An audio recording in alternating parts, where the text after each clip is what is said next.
Hey, good afternoon, ladies and gentlemen, and welcome to Council's Governance and Priorities meeting for June 5th. And as you look outside, it's a fairly overcast day, so not as sunny and as hot as was this weekend. I just want to start by thanking our staff and the volunteers that put on the Farmers' Day parade and breakfast and everything else that went on, especially with partnership with the Kinsmen and Lions. It was a huge success. I think we had probably like record number of people for breakfast, about 1,900 people.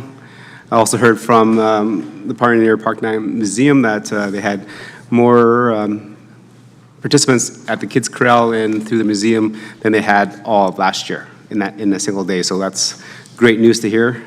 Definitely a little disappointed that Midway was canceled, but I'm glad that our staff and working with the regulators decided to look after the safety of our well-being and participants rather than just opening because we've always done that. So I'm glad to see that proper calls were made. Members of Council, there is an agenda before you. Deputy Mayor, can I have the motion, please? Your Worship, I move that the June 5th, 2023 Governance and Priorities Committee meeting agenda be adopted as presented. Thank you. Administration, anything to add? Nothing to add, Your Worship. Okay, call the question. All in favor? That's carried. I guess you're buying drinks after, Councilor Meyer? I just saw one person shut theirs off, so let's. All right, Council, moving on with the agenda is number 3 is the public input session. This is the time that we allow residents to address Council on anything that's not on the current agenda. Administration, has anybody registered to speak to Council? Through your worship, there has been no registrations. Thank you. So anybody in the gallery like to address Council on anything that's not on the current agenda? Okay. See none, we'll move on to number 4 of our agenda is presentations and delegations. And today we're blessed with 3 presentations today, so it's going to be a lot of information gathering for members of Council. The first one is 4.1 is the Parkland Pickleheads. So welcome to Chambers. There is a sign-up sheet, so if you can sign in your name, introduce yourselves to Council, and then you can go ahead with the presentation. I have to add that the mics are not very good, so please speak directly into the mic before everyone won't pick it up. Hello. Yeah, that's good. That's, yeah, a little bit louder.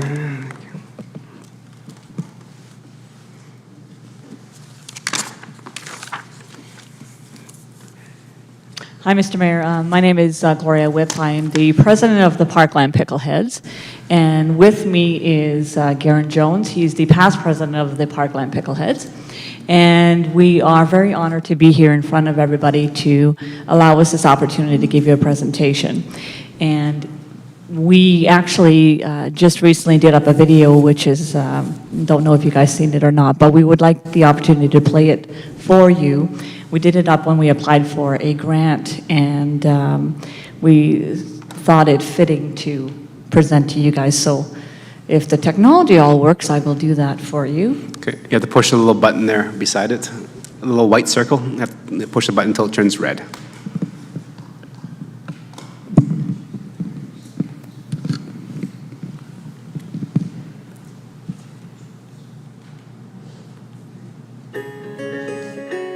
You've probably heard about it, but pickleball is a rapidly growing sport across North America.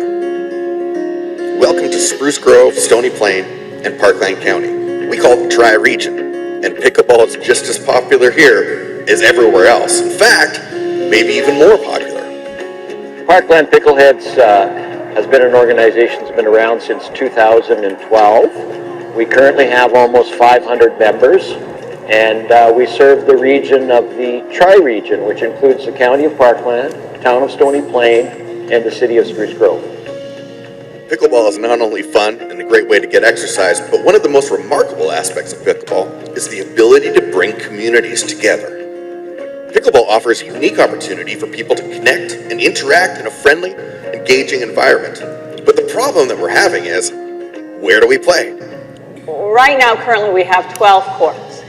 And it definitely is not enough. As our membership increases, we've already found in the past couple of years that it's definitely not enough. So our goal is to get to 24 and even expand more beyond that. And the whole outlook is to bring more from the community, more from the rural region, the tri-municipal region, to come to our facility and know that they'll have a place to play.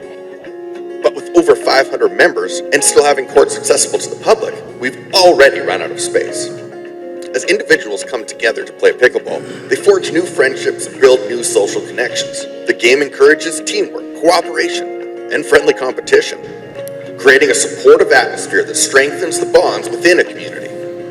More regional Western tournaments, provincial tournaments, host nationals, and that brings a lot of people to our community, which gives great economical benefits to our community. Players of all ages and backgrounds can participate.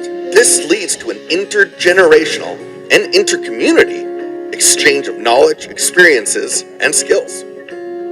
Pickleball also promotes physical fitness and a healthy lifestyle, further enhancing community well-being. It offers an enjoyable way to stay active, improving cardiovascular health, coordination, and agility. With the growing popularity of pickleball, events such as tournaments provide opportunities for communities to organize gatherings and fundraisers. That's our ultimate goal. We want to have a lot more people to the area. We want to have, we want to have a place for people to play and come whenever they want to. And whether they're playing after harvesting their crops or after they're done for their day of work and wherever they are, they can come, they can join us, they can have fun with our round robin, or just get a bunch of everybody together and say, hey, let's go play pickleball. With so many rural outlying areas around Spruce Grove and Stony Plain, it's hard sometimes to find recreational activities for people in those communities. A lot of our halls and buildings really struggle to find volunteers and support to stay open year-long. Currently, of course, they have limited opportunities for recreation. Farmers do work hard, and of course they do need recreation just like the rest of us. Currently, pickleball involves kids from 8 years of age up to people in their 80s. And so it's an opportunity where families can participate. It's an opportunity in a rural area such as Sandhills, where they'll be able to flourish as a community league, because right now they're struggling where they have 2 or 3 volunteers that are trying to maintain a facility, the yard, etc. that's involved there, and they need help. And with the involvement of the Parkland Pickleheads, obviously they'll gain a lot of volunteers, which will allow them to continue to grow and meet the needs of their community as well as other communities. Pickleball can bring a sense of unity and a shared purpose and vision to gather more community members that can volunteer and to help support these rural organizations all year long. With the help of Peavey Mart, business owners, municipalities, and counties, we can create an environment and locations that would draw people closer together. Pickleball is more than just a sport. It has the power to bring communities together. Through its accessibility, inclusivity, and social nature, pickleball creates a space for individuals to connect, form friendships, and foster a sense of belonging. And we want everyone to be involved. Our goal at the end of the day is to build a stronger community. And let's have some fun while we do it.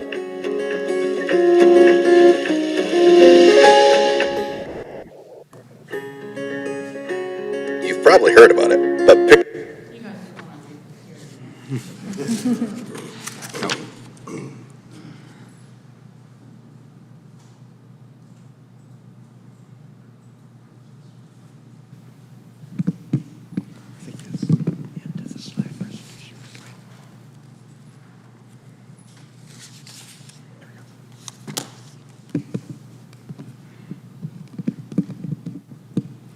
Okay, Mr. Mayor, Council, thank you very much for meeting with us tonight. We're honored to be here, and we're honored to talk about our plans for the future, something that will meet the needs of the entire region. I think that you've been part of a great regional plan in developing a lot of facilities in the area, and we have an idea here that will further develop facilities for the usage of the entire area. So I'm not going to go through too much detail as far as the slide presentation is concerned. I think you've all had it. You probably had a chance to look at it. And a lot of the information that we're going to share with our presentation, which was sent into you about a month ago, has already been, revealed as part of the video that we put together. We've been around for a few years. Obviously, we have a facility currently in Spruce Grove, which does have a limited lifespan. It's built on top of a water reservoir. And some of you may not be aware, but reservoir number 1, which were the original courts on the asphalt surface, has been deemed unusable for pickleball anymore. So we did have 6 courts there. That has disappeared because basically I think the city of Spruce Grove is trying to determine the outcome of what's going to happen with that water reservoir.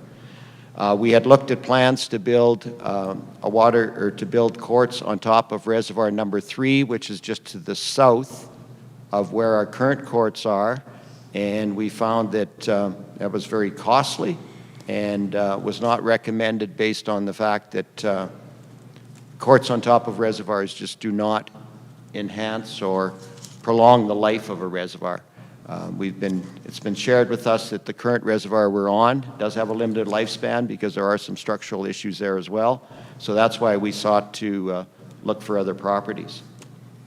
I'm just going to talk a little bit about our club first of all. As you can see from the pride of membership, our club does put a lot of time and effort into, first of all, operating our club, but also in the communities. And a couple of things that, and I heard Mayor Choi mention just before the meeting tonight, the rodeo. This past weekend we had, I think, 21 volunteers working at the rodeo. And at the same time, we held a tournament in Spruce Grove, which involved 66 volunteers. So we had a total of 87 volunteers that were busy this weekend, involved in both community functions as well as our own tournament. A couple of other things, too, that we do a lot of training and lessons and coaching with kids as well as adults, with intros to pickleball sessions on Saturdays. For example, we've got Connections for Learning School, which is my path program here from Stony Plain that's coming to Spruce Grove this week, as well as the following week, and we have 5 volunteer instructors that are going to work with those children, and I believe they're grades 4 to 6. So those are some of the things that we do involving ourselves in the community. As indicated, we have at the end of 2022, we had 512 members, and there's a breakdown of our membership. You can see that 22% of our membership is from Parkland County, 15% from Stony Plain, 35% from Spruce Grove, and 28% from other communities surrounding the area. Of course, with this membership from various areas of the community, all those people sort of come to one central place to participate in this sport. And obviously, in doing so, they're buying gas, they're going to a restaurant, they're staying in hotels, especially when we hold tournaments like we did this past weekend. So it does a lot to the local economies as far as providing visiting tourism, I guess you could call it. Just for an example of that, Red Deer hosted the Canadian National Championships in 2021. They did an economic impact study on that, and that was almost $1.2 million worth of economic impact just to the city of Red Deer. This year we had an opportunity to hold the Western Regional Championships, and we've been asked to hold a couple of other major tournaments, but we don't have the facility space to do so. We had applied for the Western Regional Championships here almost 2 years ago, and when awarded it, we thought that we would be developing another 12 courts, so we would have 24 courts in Spruce Grove. But when we found out the cost to develop on reservoir number 3, plus the recommendation that we not develop courts on there, we had to withdraw from that. Our plan is to build 24 courts. We have $250,000 to put into it as a club ourselves. And as you saw from the video, we looked at a number of locations, and we have chosen to go to Sandhills Recreation Center. There's several reasons for that. Obviously, They're a bit of a struggling community league because of a lack of volunteers, etc. We feel that that area has a lot of amenities that will make it a lot more valuable facility than what we can actually build. With the hall and the bathrooms and the parking and the RV parking, etc., that is there, it certainly enhances the value of any potential development. We also feel, obviously, that it would be good for the region, and there would be an economic benefit, obviously, to all the communities, Stony Plain, Spruce Grove, Parkland County. In looking at various regions, we had considered also the property around Stony Plain. Spruce Grove does not have any land available that's conducive to pickleball courts. We had identified an industrial area, but they've since serviced that for resale. And of course, obviously with pickleball, we don't want to be too close to a residential area because of the noise factor. Some other communities have had not such good experience with that type of situation, so we don't even want to go there because it's just not good. So what we're hoping to have is a potential partnership with Parkland County, the town of Stony Plain, and the city of Spruce Grove to build this regional facility. Right now, the city of Spruce Grove has committed $400,000 towards this project. Parkland County has committed the land, which we value at $200,000, plus they're giving us another $150,000. We have $250,000, and our ask for the town of Stony Plain is for $200,000, which would give us a total of $1.1 million. We intend to apply for the CFEP Large Stream Grant. We did apply for it last year. Unfortunately, when the engineering costs actually came in relative to the project on Reservoir Number 3, the city deemed it was not feasible in order to develop that. And it was suggested to us just this spring that we should be seeking land outside the city of Spruce Grove because they did not have any other industrial land that would be suitable. So we've approached Parkland County, and they've agreed to provide approximately 2 acres of land that we can develop into 24 courts. We'll have the parking, we'll have the hall available for socials, etc. We'll have the bathroom facilities, we'll have the RV parking, and we'll have a facility that isn't going to disturb any local residents, and yet will serve the entire needs of the entire region. So, as indicated, our project is about $2.2 million as a total cost. The Large Stream CFEP grant works on a matching dollar basis, so we're hoping to have $1.1 million worth of our own capital in investments from the tri-region. So with the $200,000 from the town of Stony Plain, it would get us there. So that is our ask for tonight, and I open the floor for any questions that anybody may have. Thank you much for your presentation, Gloria and Garand. Appreciate that. And then, like I said, pickleball's been around for a little longer, about 2012, so a long time. And just see the growth of the sport within our region. Members of council, any questions for clarity and understanding? Deputy Mayor, go ahead. Thank you, Mr. Mayor. Well, first of all, I really appreciate that you showed us what pickleball looks like when it's played.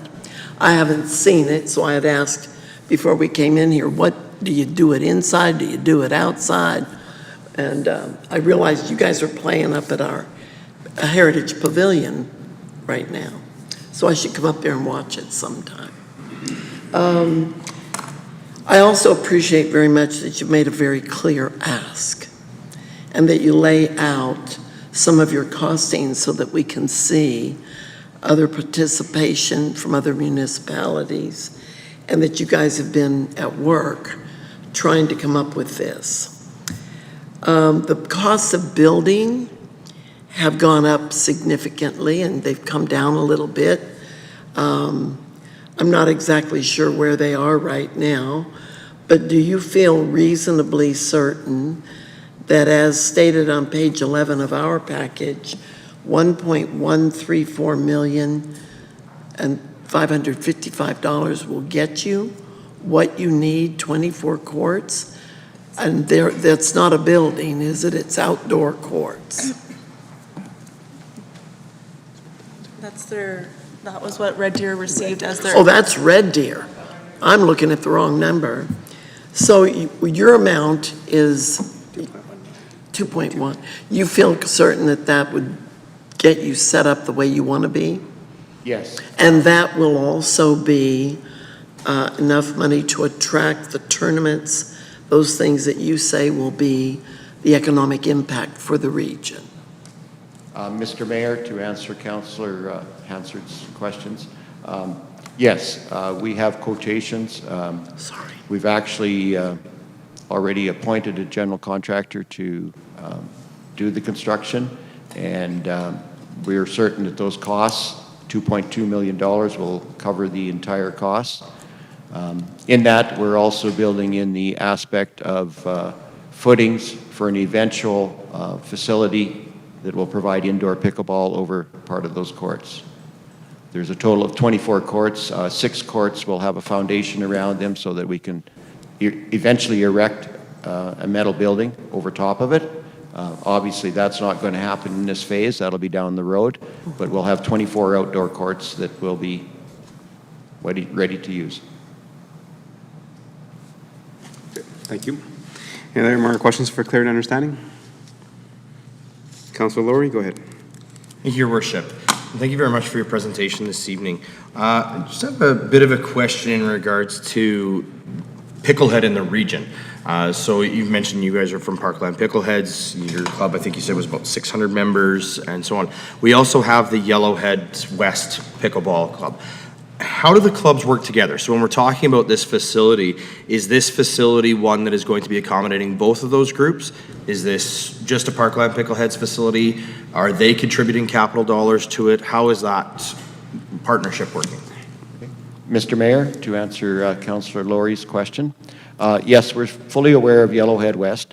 Currently, Yellowhead West provides indoor play in the winter at the pavilion here in Stony Plain.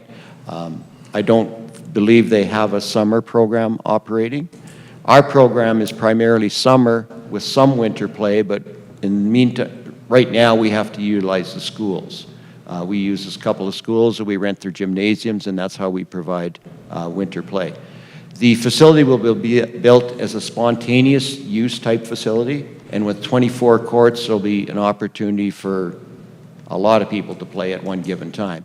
And of course, as we know, operating from roughly May 1st to October, we have long days of sunlight, mostly sunlight, but long days of light so that you can accommodate a lot of people over the course of a day.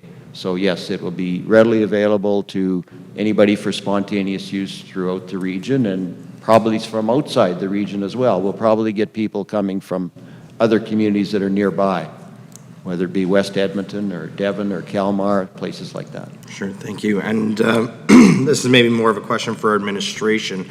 So we do have a couple of outdoor courts here in the town of Stony Plain. Do we have any type of usage data on those courts for either programmed or spontaneous use?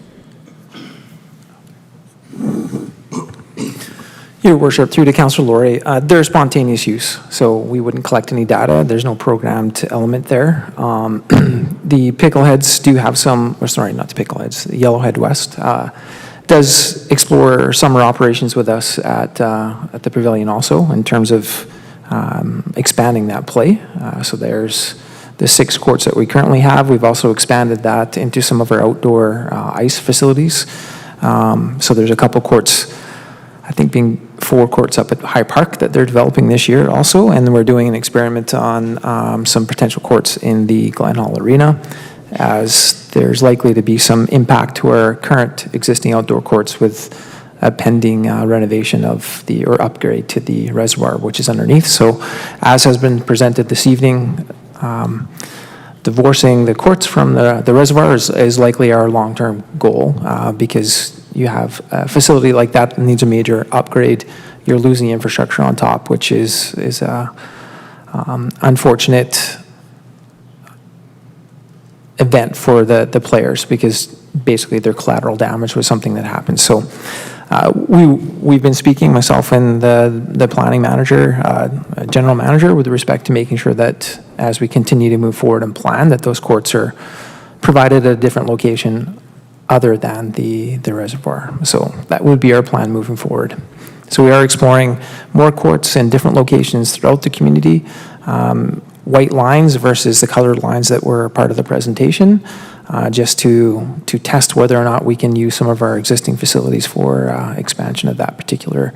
However, I do understand when you're doing tournaments, driving to 3 to 6 locations is not ideal versus the one location. So that would be a bit of a challenge with our model currently. Excellent. And then just as one further follow-up, the recreation center that's currently being planned with the town of Stony Plain, that includes pickleball courts in that facility as well, correct?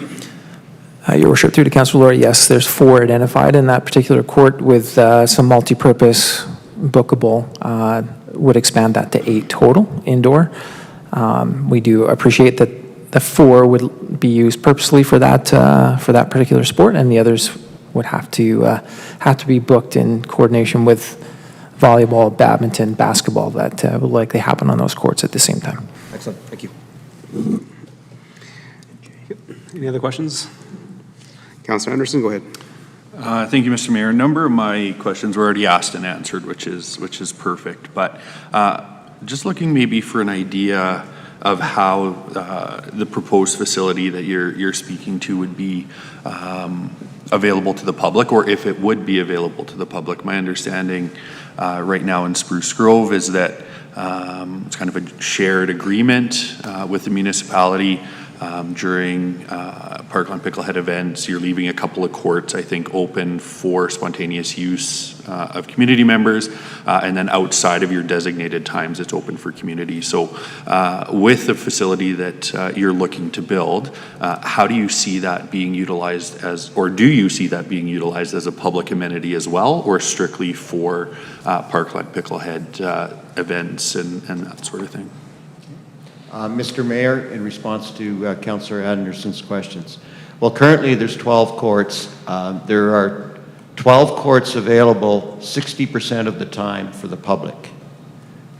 There are 2 courts available only while we have scheduled play. We occupy the courts 40% of the time as far as scheduled play is concerned. So as you can see that there's lots of public play times available. So there's 12 courts basically whenever we do not have scheduled play. And then there's 2 courts available even when we do have scheduled play. So, of course, obviously in building a 24-court facility, it's certainly going to more than meet our needs as far as regular scheduled play is concerned. So I expect there will be lots of courts available. So, you know, we don't utilize 12 courts now for regular scheduled play. We could, but we do not. Obviously, it would allow us with 24 courts to change our scheduling a little bit, but there would still be probably 6 to 8 courts available at all times for public play. And then when we don't have scheduled play, there'd be 24 courts available. So the facility will be locked at night, unlike our current facility, which is open 24/7. But what this facility will have a security system where it'll be open at, say, 8 o'clock in the morning and it'll close at 10 o'clock at night. So there'll be lots of time for people to play. It'll be open 7 days a week. Obviously, the season will probably run from April through till, depending on the fall, till the middle of October, if the weather cooperates. So, you know, there's a good 6.5, 7 months there that there would be play and lots of court space available. And a follow-up, if I may, Mr. Mayor, thank you. You made the differentiation between public play and scheduled play.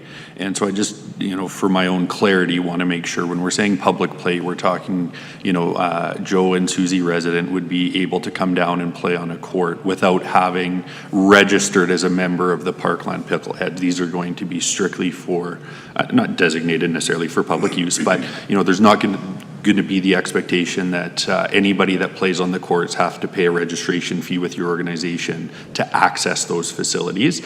They'll truly be public facilities. Is that fair? Yeah. Mr. Mayor, in response to Councillor Anderson's question, yes, most definitely. Whether you live in Wabman or Seba Beach or Stony Plain or Parkland County, anywhere within the county or in the city of Spruce Grove, those courts will be open and available for play. You will not have to be registered with the Parkland Pickleheads whatsoever. So yeah, you can come and use them at any time. The only thing would be that when there's actually scheduled play of the Parkland Pickleheads, if we're using 12 courts, then there's only 12 courts available for public play. When we don't have scheduled play, all 24 courts are available. Perfect. Thank you. Councilor Pacheco? Yes, thank you, Worship. Thank you for the presentation this evening. It's always interesting to see the multitude of clubs that we have within our communities that are looking to expand and promote exercise, I guess is a really good term for what it looks like. A few concerns that I have, and I'm looking for some answers to that, is when you're talking about the 24 and Councilor Anderson related to the public side of it, one of the things that we run into quite often within our community that we see local groups coming to is how do you allocate the space to our local groups prior to any of the outside groups? Mr. Mayor, in response to Councillor Palechko's question, how do you allocate the public versus outside groups? Is that what you're asking? So quite often we see within different organizations here where they feel that they don't get adequate time. So people from Stony Plain opposed to people from Spruce Grove, opposed to Parkland County, opposed to the city of Edmonton coming out to things. You know, you talk about in here Edmonton, you talk about Sherwood Park, you talk about St. Albert coming and using your facilities. Building a facility of this size and this stature leads itself to a lot of different organizations being able to book time and rent space. I suspect that there's some term that you're going to be using. You're going to need to rent the space to keep the upkeep and grow your club.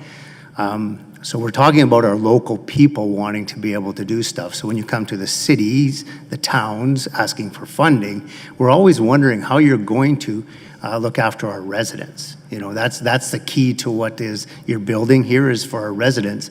But we know the demand is great, whether it be here, Edmonton, Wabamun, Alberta Beach, all of the local areas. How do you find a happy balance to be able to look after the communities that have supported you and still be able to support the outlying communities that are really requiring the space as well? Okay.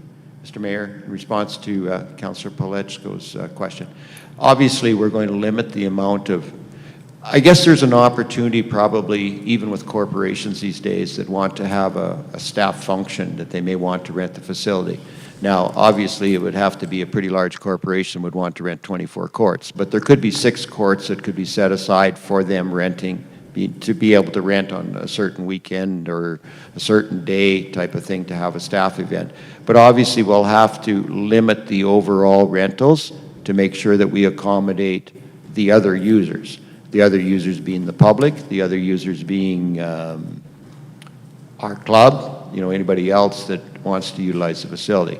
So, you know, we'll have to establish some guidelines because we're not going to rent the facility out very much, I suspect.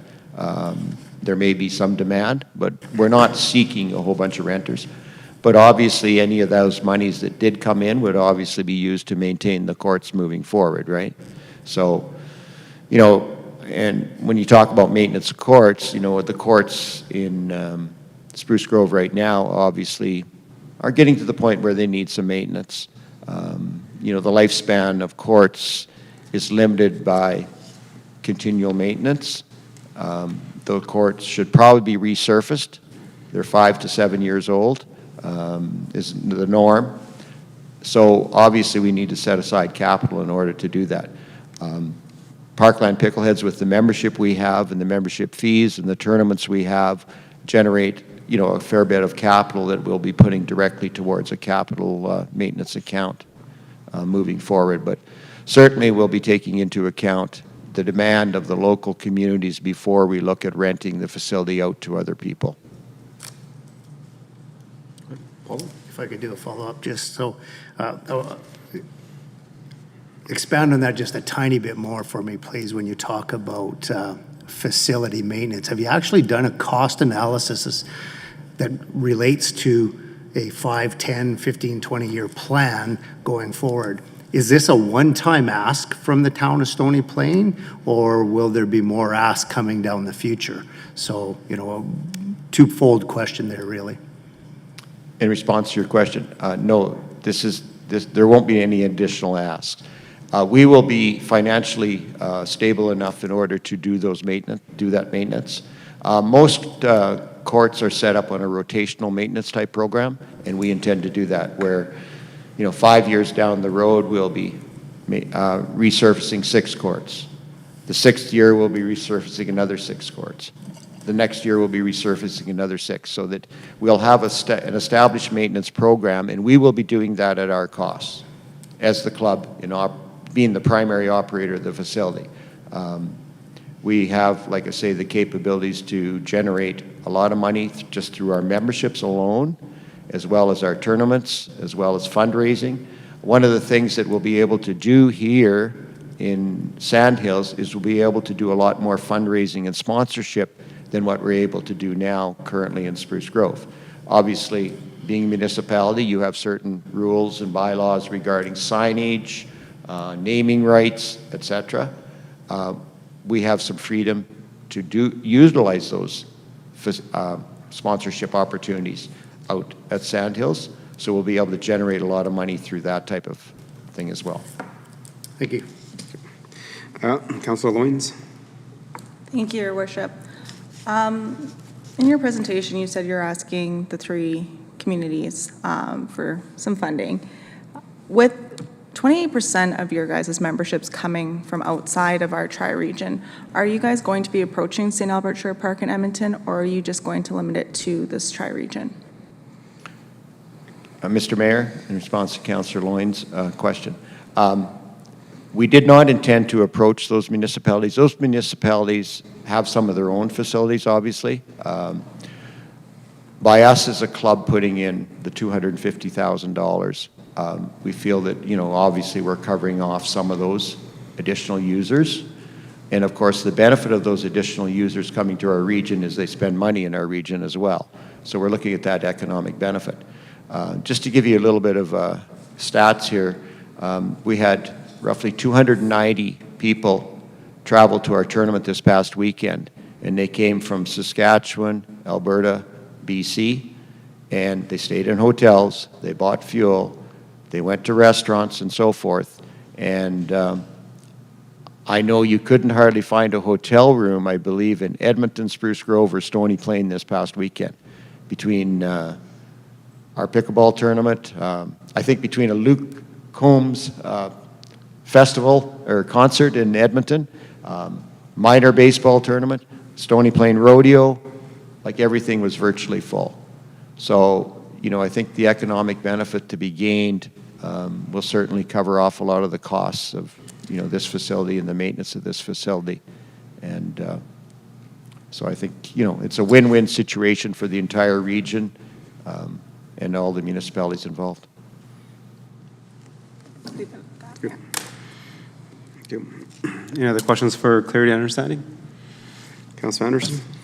Thank you, Mr. Mayor, for a second opportunity here. The conversation with Councillor Pletko actually brought up something for me, and then your comment as well, sir, about sponsorship dollars corporately and those sorts of things that you see as a future part of your sustainability moving forward, being able to care for the facility, expand the facility to indoor play in the winter and that sort of thing. We toured down to Sylvan Lake Rec Center, and they had all the different corporate sponsorships they had for different facilities within their recreation center there posted as well. In your costing, you talk about your own funding and funding from the 2 municipalities currently, and then the ask of ours. Have you looked into some of those corporate partnerships to help on the front end of this project as well, naming rights or otherwise, to help you get your facility going to be able to get those matching dollars? The reason that I bring that up is I think one of the concerns that I have is, as the gatekeepers, you're a community group as the gatekeeper of what is potentially becoming a municipal-funded facility. And so, there's always going to be priority given, obviously, to your club for your work in spearheading the project and managing it and those sorts of things. But, we really want to make sure that public dollars build public facilities and that isn't lost. And so the conversation that I've heard just leads me to want to, to hear from yourselves about what other funding options you've looked at, having spoken to corporate sponsorships and those sorts of things to fund the remaining, I think, $200,000 that you're asking for. Mr. Mayor, in response to Councillor Anderson's question, we do have some sponsorship now. If any of you go to our website, you'll see that there's a number of sponsors of our organization. We've spoken to them about our plans for the future. There's many other corporate sponsors that we know are approachable and probably will participate in a facility such as ours. We haven't developed our program yet for that capital part of this project based on the fact that it's just within the last couple of weeks that we had determined the location, we had determined what we're going to build, we had determined the costing, we had decided on a general contractor. So it's all fairly current. Once we, have everything in place as far as our funding is concerned, then obviously we'll develop that corporate fundraising program or sponsorship program that we'll be approaching the business community on in order to enhance it even further. Whether it's naming rights, whether it's a sponsorship of court number 1 or court 24, or it's sponsorship of bleachers, or if it's, there's various things that you could do, obviously. And yes, we have a plan for that. We just haven't unrolled it yet because obviously we need to make sure that we've got all our ducks in a row firstly, and we're definitely moving ahead. Our projected timeline is we're going to start construction in April of 2024. Obviously, we're going to do some preliminary work first of all, as far as our engineering and our detailed drawings and so forth, which we'll be paying for ourselves as a club, outside of any grant application. Because to qualify for grant application, obviously you cannot start the project until, so anything that has to happen prior, we'll be paying for as a club.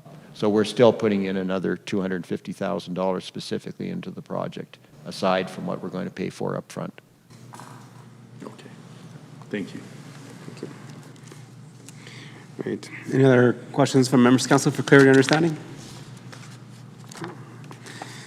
Seeing none. Just a question. So in terms of the Parkland Picklehead's contribution to this project, what you mentioned was $250,000. Is that raised through fundraising efforts over the last few years, or was that from a grant from the government? I'm sorry, Mr. Mayor, I didn't quite understand the question. Okay, so the money that the Pickleheads are pitching into the project is $250,000, right? Is that from fundraising over the many years, or is that a grant? No, the $250,000 is money that we've accumulated through our fundraising efforts over the last few years, primarily being tournaments, but we've had other things like online auctions, things like that, apparel sales, utilizing a company out of Stony Plain actually for our apparel. So yeah, no, it's been strictly fundraising. We actually had a grant, this is going back 3 years ago, we got a grant for $70,000 through the CFEP Small Stream Program to refurbish the old asphalt courts on Reservoir Number 1. After we got that grant and with a review of that facility, the city of Spruce Grove determined that we could not develop those courts because of the structural issues with that reservoir. So when we applied for the CFEP Large Stream Program last June of 2022, because the deadline is June 15th of every year, we returned the $70,000 to the government because that was one of the qualifiers. Obviously we had been awarded $70,000 under the large stream or the small stream program, and we weren't able to use it because the project was basically canceled. So we returned that $70,660, I think it was, to the government of Alberta. And of course, obviously, as a municipality or as a private business or anybody, we don't like to return money to the government of Alberta if we don't have to, right? But we did. So, that was obviously very positive in our case. And we had a previous CFEP grant way back in 2016, which refurbished those tennis courts into the current courts that we use today. So that total project was $204,000. We got a CFEP small stream grant for $89,000. The club at that time put in $15,000, and the city of Spruce Grove made up the difference, which was approximately $100,000. So total project cost of $204,000. So no, the money that we have, Mr. Mayor, is definitely fundraising money that we've raised over the last 3 years, probably, primarily. Okay. Thank you. And I have an additional question. Being that the Parkland Pickleheads is mostly an outdoor group, which means, like you said, May till whenever the snow flies. I've been to Sand Hills quite a few times as grown up in the community for ball. And even now, I've been up there a couple times to cheer on some local tournaments that are happening there. So I've had a conversation with the local users of the current facility for ball diamonds, and how will that affect their operations, as I'm guessing that it will conflict with the dates that you're having every so often as well.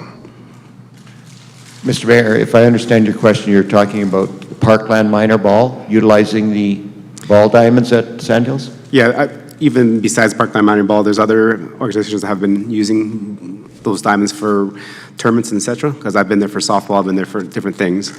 But since now you're opening the same, kind of crossing the same time zones there, how does that affect their current schedule now versus having 24 courts there in terms of noise, parking, other issues, usage of the washroom, or even, like you said, the little concession area or hall?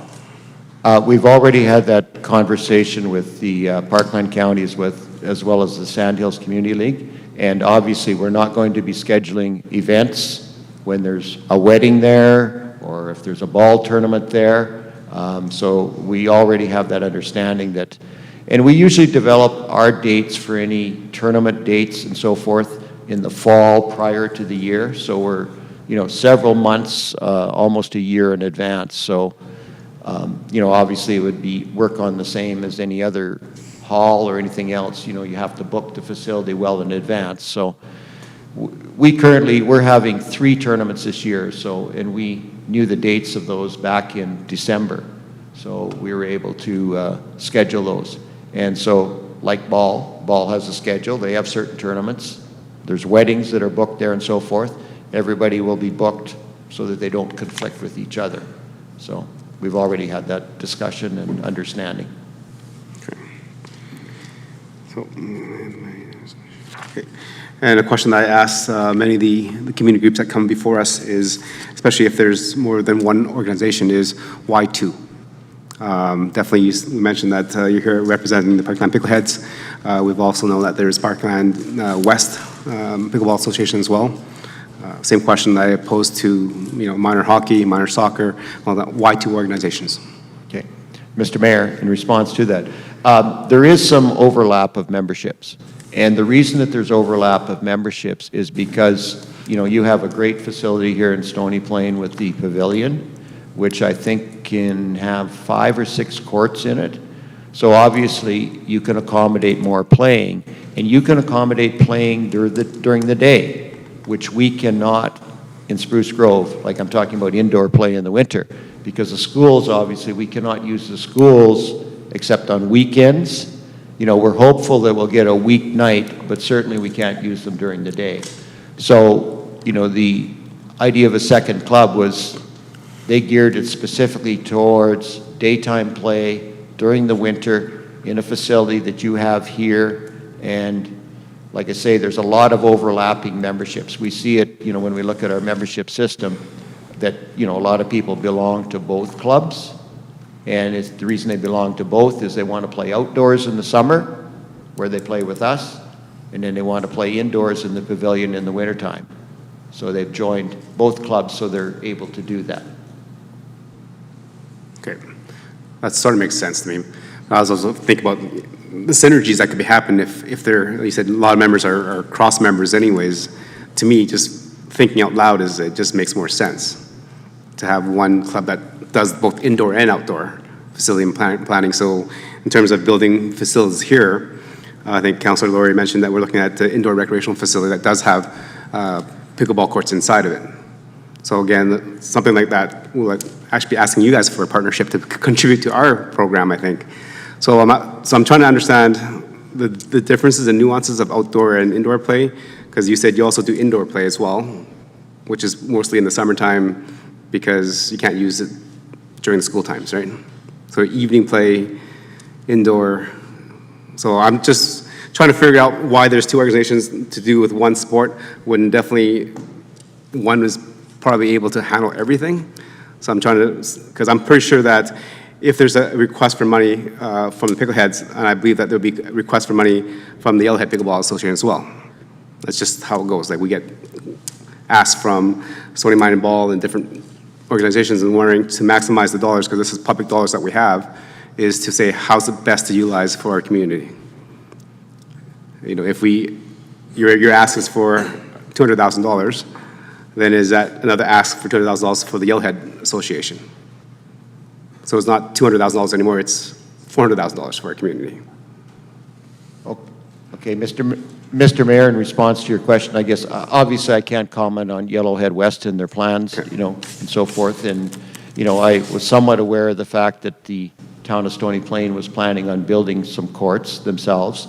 You know, I guess I would have to say that, you know, $200,000 as a contribution to a regional facility is certainly a lot less than perhaps spending $1 million to build your own facility. Now, I do understand that obviously you want to provide some courts here, obviously, because not everybody is going to want to travel, first of all, any distance to play. But bear in mind that pickleball is the fastest growing sport in North America. And I think you've probably all been exposed to the idea that there's pro pickleball, there's various pro leagues, the PPA, the APP, the MLP, and it will one day be an Olympic sport. And it's continuing to grow, both from a recreational and a competitive level. And the reason it's growing is because it provides a physical activity, which isn't as strenuous as, say, tennis, for example. And it also provides a social network, and it also provides a mental benefit to a lot of people. I have literally had a member come up to me on the court and say, you know, I'm so thankful what you guys do as far as providing pickleball, because it literally saved my life. It's a great connection for a lot of people. It's a great family event, because it doesn't matter whether you're... I bought a paddle for my 5-year-old granddaughter, and she wants to go out and play pickleball. We have 85-year-old people that are playing pickleball. You know, it's just, and especially, you know, for seniors, it's an opportunity where a lot of people, maybe they've lost a spouse or whatever, and they're, rather than being isolated at home, they're able to connect with other people of a similar age and develop that friendship and so forth. So it's a great sport for all age groups, and it's going to continue to grow and grow at a rapid pace. So regardless of whether the town of Stony Plain develops your own facility or you participate in a regional facility, it will continue to grow. And you build it, they will come. Because that's how much interest there is in the sport. Yes, and I believe it is one of the fastest growing sports in North America right now. Another question in terms of the presentation, I think on one slide it says our ask to the town of Stony Plain is to identify potential land sites that could be made available to host a regional outdoor pickleball facility. So based on what I just heard from you is that you're not interested in any land that we have in Stony Plain now. You're set on going to Sandhills? Mr. Mayor, in response to that question, yes, we seriously looked at Meridian Sports Park, but, you know, not knowing exactly the details of that area, you know, I know it's a busy facility now, and I know that there's a lot of sports groups that utilize that facility, you know, and when you look at a facility the size of what we're intending to build, there's limitations there regarding parking. There's limitations regarding bathroom facilities there. And we just felt that rather than disrupt another sport that's already utilizing that facility, because we don't want to take away from any other sports. We want them to continue to flourish and, have the fields and the facilities that they need in order to, offer their sport. We felt it best that we probably go somewhere else where we're not conflicting with other sports. And when you look at the two areas, yes, Meridian Sports Park, ideally a great location, close to Stony Plain, within the county. I believe it's within the county, right? It's not part of the town of Stony Plain. However, when we look at the amenities that we can get at Sandhills, we have bathroom facilities that have 5 stalls each, 5 stalls each, that are accessible from the outside without accessing the hall. We have ample parking to accommodate a major event. We have a hall that can be utilized to hold social functions or fundraisers. We have RV parking. We have lots of space to develop the courts. They have a parcel there that's 15 acres in total size. We can easily use 2 acres of that, and they can still develop another ball diamond there, which they're planning on doing, so that they would have 4 ball diamonds, and they can still develop a playground area. So there's all kinds of amenities there which increase the value of that property. So we could spend $2.2 million there, but with all of that other infrastructure that is in place, it's really a $4 to a $5 million investment that we're going to develop out of our $2.2 million. And that's where we see that it's a huge boost to the region in drawing people into the area. Just to give you an idea, when Red Deer hosted the Nationals, they had 800 players. Economic benefit, $1.2 million, and that's a few years ago. Kingston recently had 1,100 players.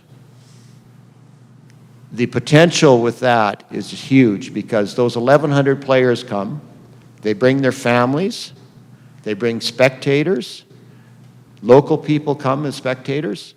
The amount of money that's generated through that is tremendous. Yeah, and thank you for those comments. And yes, sport tourism does bring a lot to our community, so it's a good focus to have in terms of economic development for our region. Okay. Members of council, any other questions for clear understanding? Okay. So thank you for the presentation, Gloria and Garland. Appreciate it. Definitely that's something that council will consider. And one of these days, our town manager will reach out, and if we decide anything, if anything does come through, it'd be coming through our corporate planning process. Mr. Mayor, if I may just make one more comment. We intend on applying for the CFEP Large Stream Grant again, which is due June 15th, 2023, which is about 1 week away. So bearing that in mind, we would obviously like to have an indication if there's participation from the town of Stony Plain, because we would like to be able to have that shown as matching dollars in order to be able to apply for the entire project of $2.2 million. And the $200,000 from the town of Stony Plain would get us to that point, because we have $900,000 of matching dollars right now. So the $200,000 would get us to the $1.1 million that we would need as those matching dollars. Okay. No, I appreciate those timelines. However, I cannot commit to you that you'll get an answer for your $200,000 today or even onto the 15th. As you're aware, we have quite a few capital projects that we're doing ourselves within the town of Stony Plain. And one of them is the recreational facility that does actually include pickleball courts in it. As mentioned by the general manager, we'll have 4 dedicated courts plus an additional 4 that can be multi-use for other different sports as well. So we as a council have to figure out where the best use of the money is for our community. And I don't know if council will be willing, I think this is a good project, but I don't know if we're at the point to be able to support it, and especially that type timeline to get it to your confirmation within 10 days is probably not likely to happen. Okay. Well, thank you very much, Mr. Mayor and Council, for allowing us to present to you tonight, and we hope to have you as a partner. We'll definitely continue the conversation, but I think just the timeline is a little too tight for us right now. Thank you.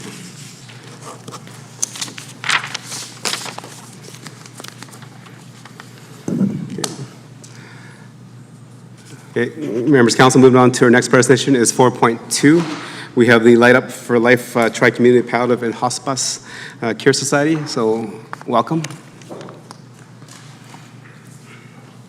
And again, please sign up, or sign in there, and then just introduce yourself to members of council, and you can start whenever you're ready, Sharon.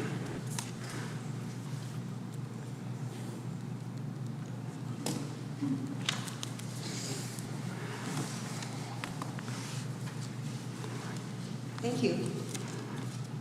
Mayor Choi, councilors, administration, ladies and gentlemen. Thank you for this opportunity to present the town of Stony Plain with their certificate of appreciation from the Light Up Your Life Tri-Community Palliative and Hospice Care Society in celebration of our 30 years of serving our community and our anniversary in 2022. I would like to introduce my fellow society directors. We have Linda McCreath here, who is our past chair, and our PR director. Joyce Pocha is our treasurer extraordinaire, and I am Sharon Cornelius, who is the chair, currently the chair of the society. You know, when a group of dedicated, passionate volunteers first gather with a good idea to support palliative and hospice care within the tri-community area, you never know or you never think about how long will this organization really last. Well, the Light Up Your Life Society is a great example of the power of volunteerism. 30 years after the first shoe boxes were distributed in the community, the Light Up Your Life Society is still here and going strong. I want to mention, too, at this point, when we talk about 30 years, that Linda McCreath has been there since the get-go. So she has a lot of history behind her, so if you want to know the whole history, she's the one to go to. They had a vision, and this vision has continued on, and each of you would have received a package prior to the meeting. The vision is included on the inside of flap of the folder. I won't go through and I won't read it to you, but just for your information, that is our vision. Some of you may not be familiar about the light bulbs around the murals that happen in Stony Plain. If you look on the logo on the front of our pamphlet, there are 5 different symbols that represent the 5 different areas that we have a light up event in the communities. The town of Stony Plain is represented by the paintbrush because of the murals. So many moons ago in a land far away, we had lights. We asked the Public Works if they would put lights around all the murals to represent the Light Up Your Life Society. The thought was, in the first place, was that for a $10 donation, a person would have a light lit in memory of that individual that had passed away. Well, that worked well for a few years, but now we have grown to such a stage that we could not illuminate all those lights within our community, which is a good thing that we have that problem that we can't light a bulb in memory of everyone that donates towards our Light Up Your Life Society. So the paintbrush represents the murals, and the other ones are symbols from the other communities. Over the years, close to $2 million has been raised to support the purchase of enhanced equipment for the 3 Good Samaritan Societies and Westview Health Center Continuing Care and Hospice. The equipment directly benefits the residents in these facilities and enhances their comfort and safety. Plus, it helps support the safety of the staff. For many of these individuals, this is their home, their last home, and you want to make it as positive and as comfortable as possible. Going beyond the walls of the facility, the 25th anniversary hospice garden was created and is enjoyed by many residents, their families, and staff. Nature is such a soothing thing, a soothing factor for a person facing a life-shortening condition. A memorial wall has been added to the hospice garden and is growing, and it honors people not only who have passed away in the facility, but also from around the facility or the area. I want to say too that we are very proud that 90% of the funds that we raise go back into the community because we are all volunteers. Our next initiative, and that's included in your package too, is an electric bike that has a platform on the front so the residents in a wheelchair can just go onto it. If you look at the picture, you can see he's on this platform, and the person in the electric bike, the pilot they call them, bikes him around the community so he can see what's happening, if the gardens are growing, if the flower beds are growing, and have more of an experience with the outside world. The bike will be housed in the Westview Health Center and enjoyed by the residents in continuing care and hospice, and will be under the direction of the Westview Health Center. But it was funded through donations given to the Light Up Your Life Society. We know, who knows what's next for us. All this would not be possible without the support of the three communities. The town of Stony Plain and council, plus the Public Works Department, who are amazing, have been there for the society over all these years. We really appreciate that support by replacing the light bulbs, adding new light bulbs to the murals, and also being there for whenever we needed their help. So in appreciation for all that support that the town of Stony Plain has provided to the Light Up Your Life Tri-Community Palliative Hospice Care Society, we have a certificate of appreciation we'd like to present to the council. And don't know if it would be possible to have a picture with all council and the certificate. That would be just awesome. But one thing I want to say at the end is thank you. Thank you, thank you, from the bottom of our hearts for all you do for palliative and hospice care in our communities. Definitely, we just want to thank you and the volunteers of the Light Up for Life Society for all that you do in our communities.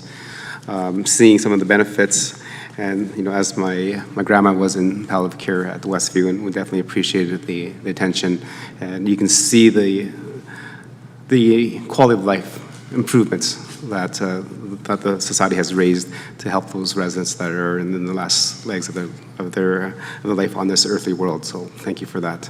Members of council, any questions for clarity and understanding, or just general comments? Councillor Anderson. Thank you, Mr. Mayor, and so great to see you here with us.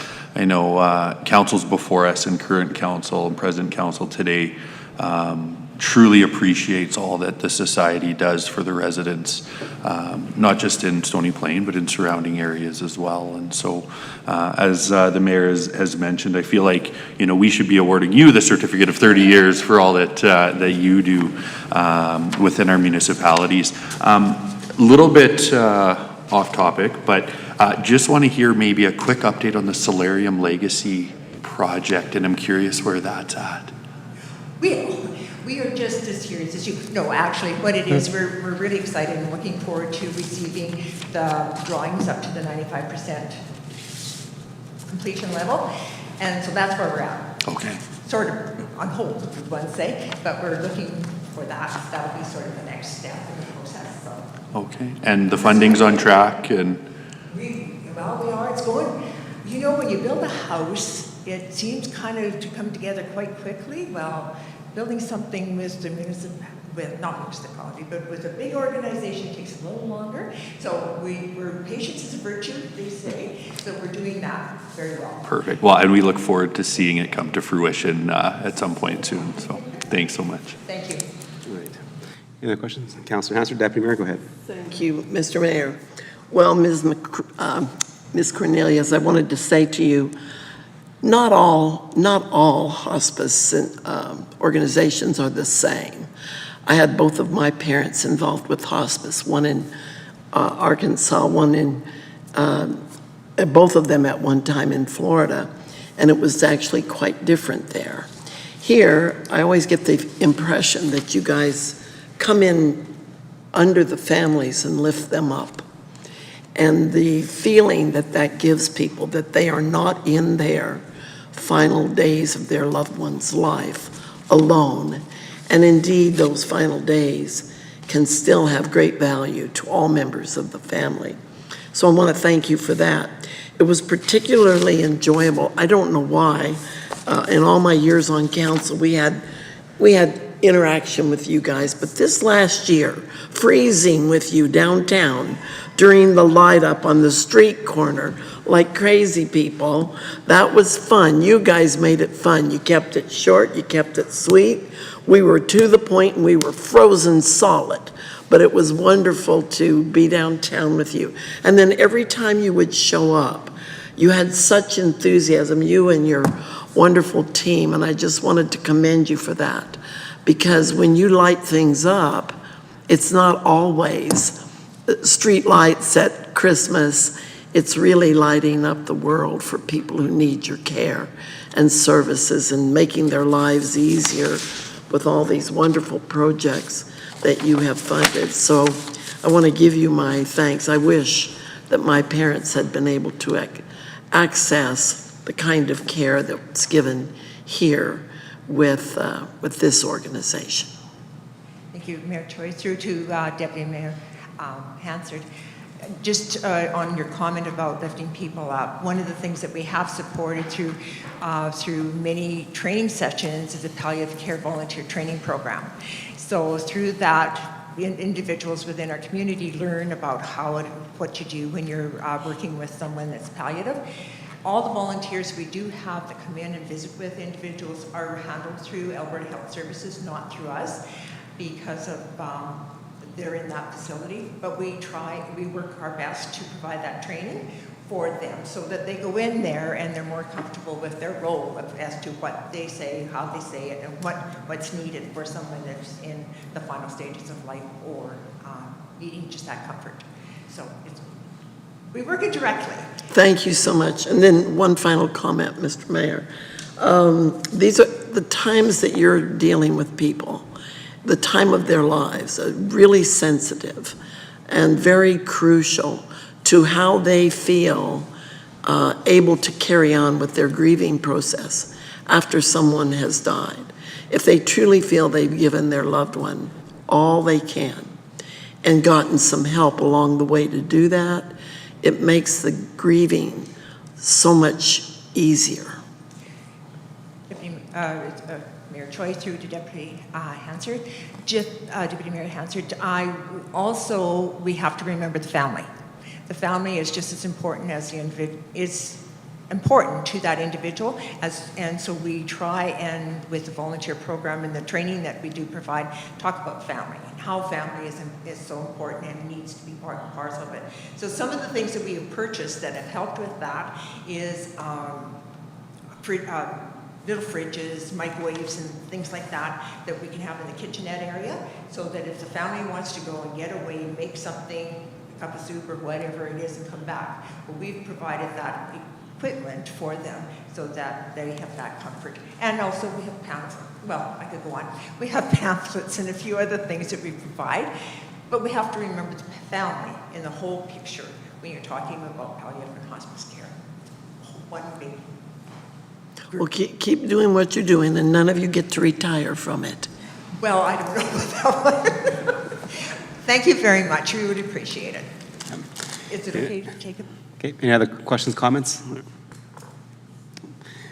See, then before we go down there and take a photo with definitely yourself and the other members that are sitting back with you, I have to go back to the YouTube channel here, and I think I just heard you at the beginning of your presentation, I think you called Linda old. Sorry? Did you call Linda old? Hey, listen. You said she was there from the beginning. I'm not too sure exactly what you're referring to. So, Mayor Choi, you are destined to get me in trouble someday, aren't you? No, she's not old. She's my friend. I'm older than her.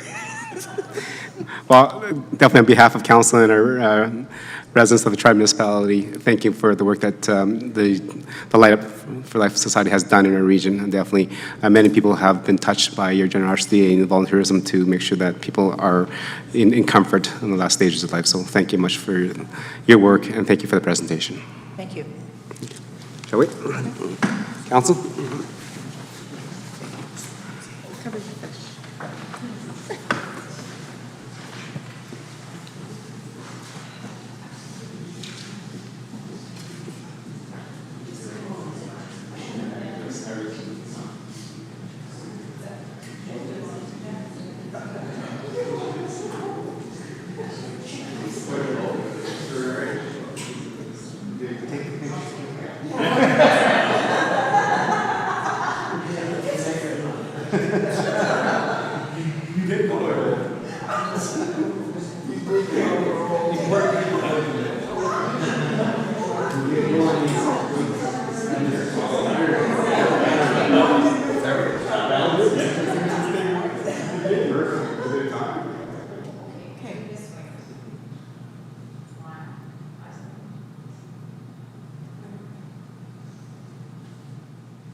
Right, members of council, moving on with the agenda is 4.3, which is the housing strategy update.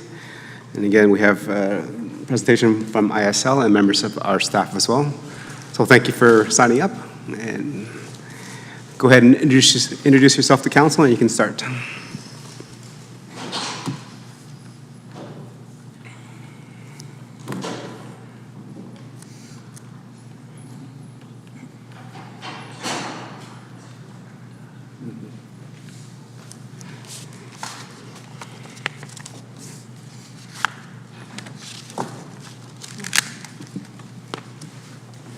Good evening, Mayor and Council. Thank you for the opportunity to speak with you tonight.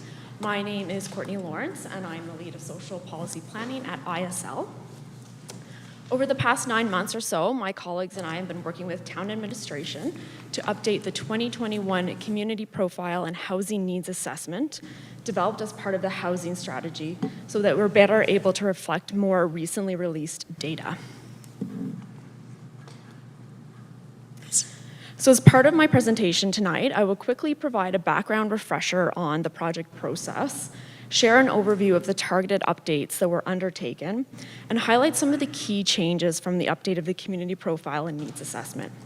Finally, I'll close with what those changes mean for the implementation of the housing strategy. Yes. As a reminder, the purpose of the housing strategy is to be a guiding document that describes the town's approach to achieve its housing goals. It is intended to guide land use and development decisions, and it is used not only by town administration and council, but also by developers and other community organizations to support their decisions and priorities related to housing. A housing strategy typically explores and responds to residents' needs across the housing continuum. The housing continuum describes a range of housing types, from emergency accommodation or temporary housing, to affordable housing, to market rental and home ownership. It's important to note that the housing continuum is not meant to be a linear process, so residents may move back and forth along the continuum as their needs change throughout their lives, and home ownership may never be the desired outcome for a household. For the town's housing strategy, housing needs were explored across the full continuum with a focus on long-term, permanent housing solutions. The project officially kicked off in early fall 2021 with a background review of town policies and bylaws, jurisdictional scans of other municipalities' housing strategies and approaches, and the first round of public engagement. This work informed the development of the community profile and housing needs assessment. So using those needs and priorities that emerged from the data reviewed and the feedback received, the draft housing strategy framework was prepared. We then completed our second phase of engagement to validate our engagement findings, key directions, preliminary mission statement, and goals of the housing strategy. Community and administration input was then used to prepare and finalize the housing strategy. It was then presented to Council in January of 2022. And with the most recent federal census data scheduled to be released after the strategy was accepted, Council made a motion for administration to bring back the housing strategy to Council by the end of Q2 2022 to include the most recent federal census data. It's important to note that Statistics Canada released the 2021 census data over several dates throughout 2022, with many of the housing-related indicators only being released in the fall of 2022.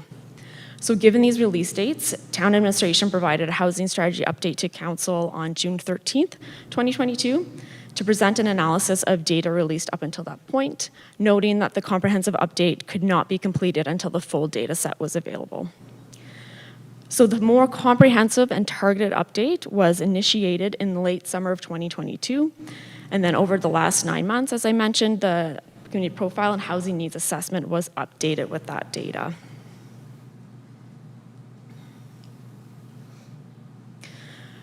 So as a reminder, the Profile and Housing Needs Assessment provides an overview of demographic, economic, and current housing highlights in Stony Plain.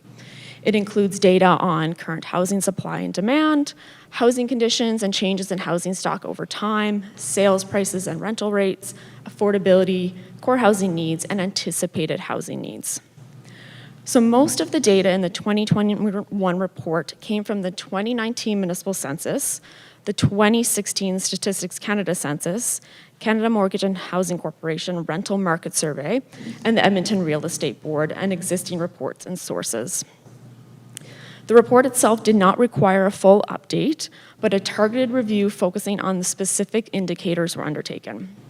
There were 3 core areas that were updated: the Statistics Canada census data, sales prices and rental rates, and new population projections, which resulted in the updated housing needs. You'll also recall when we presented the strategy in early 2022 that at the time, the population projections used to inform the anticipated housing units needed were already out of date at the time of completion of the report. So as I mentioned, those new population projections had been prepared, and the anticipated housing needs, which I'll speak to in a bit, have been updated to reflect those new projections. So over the next couple of slides, I'll provide some highlights of the recently updated data. So it will be fairly data heavy over the next couple of slides here. So between 2011 and 2021, the town experienced a steady population growth of 19.5%. So that means increasing by close to 3,000 residents over those 10 years. In 2021, median household income was $92,000, which is a slight decrease from 2016. Most households consisted of 1 or 2 people, and more than 1 in 4 residents rented their home in 2021, which is trending up compared to 2016. So that would be 27% in 21, up from 24.5% in 2016. In terms of the key housing indicators, the most common housing form was single detached, and 2/3 of homes had 3 or more bedrooms. As compared to 2016, we have seen a slight increase in the number of studio and 1-bedroom units. So in 2016, we weren't even able to report the number of studio units, but now we have 0.1% being reported, and an increase to 9% for 1-bedroom units from 6.8% in 2016.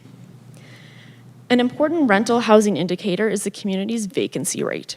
Since 2015, vacancy rates have been above what is generally considered to be healthy, except for 2-bedroom units. However, in 2021, all unit sizes were above the 3% healthy vacancy rate.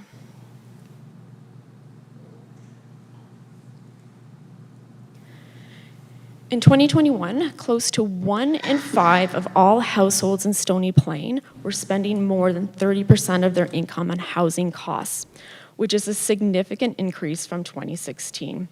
So that would be from 10%, or 1 in 10 in 2016, up to 1 in 5, or 20%. When looking at owner households versus renter households, 6% of owner households and 30% of renter households were in core housing need. When we looked at affordability, single detached homes in town may not be affordable to all households, but condos, duplexes, and row houses were generally more affordable options for residents interested in ownership. And for renter households, approximately 2 out of 5 renter households are likely unable to find an affordable home that meets their needs.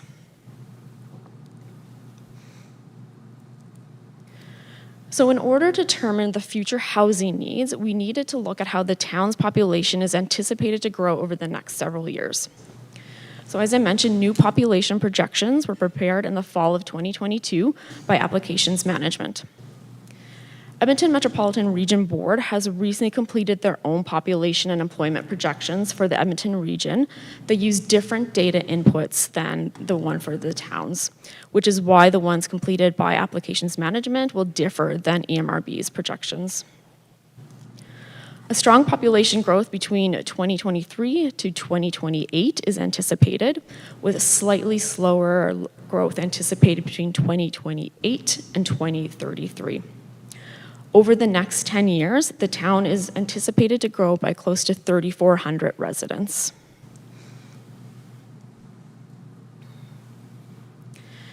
To determine the anticipated housing needs, we use those new population projections and various assumptions based on household formation decisions and housing choices as people age.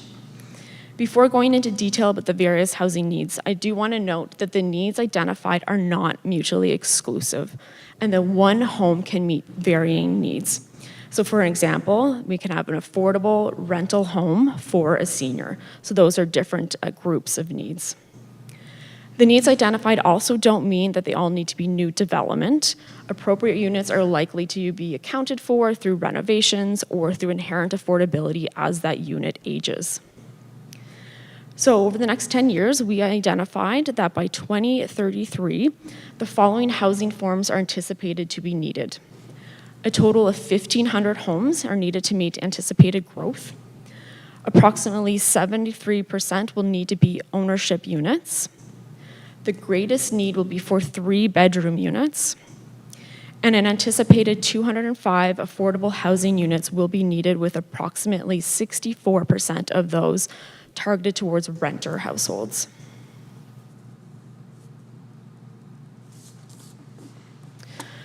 There's also a current unmet need. This means that there isn't currently housing available for supportive housing of approximately 105 units. An additional 41 supportive housing units will be required to meet growth needs over the next 10 years.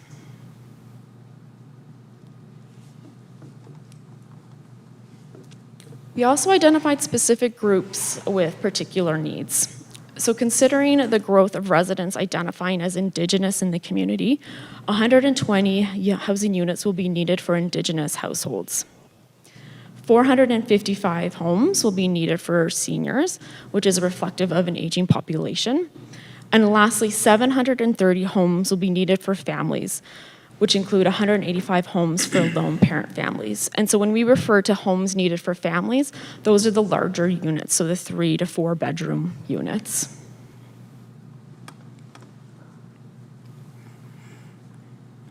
So I've mentioned a few of the key changes between 2016 and 2021 in the previous slides, but I would like to provide a few more details on some of them specifically.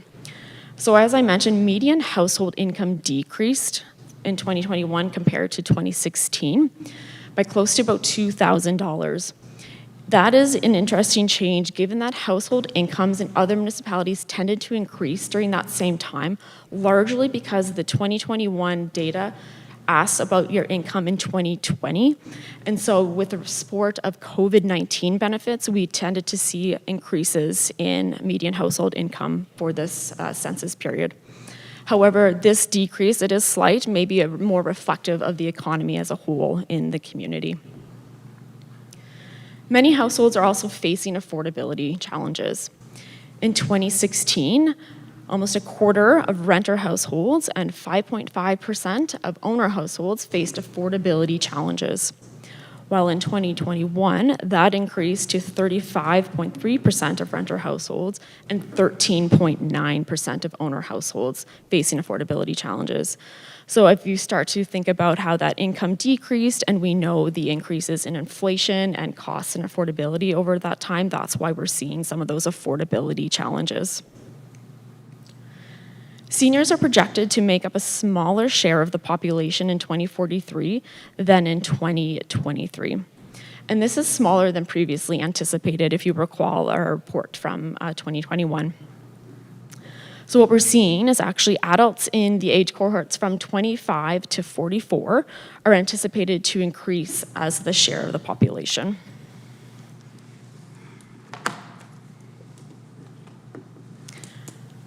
As I mentioned, more family housing units are needed. In the 2021 report, it was estimated that by 2029, approximately 490 family housing units and approximately 825 seniors housing units would be needed. That has now flipped, and so it's now family homes that are the need as compared to the seniors housing units. It may seem like a big change, and I just want to note that it's not that the need for seniors housing has decreased or changed or disappeared, it's that with the new population projections, we have seen that actual increase in seniors population to have already occurred.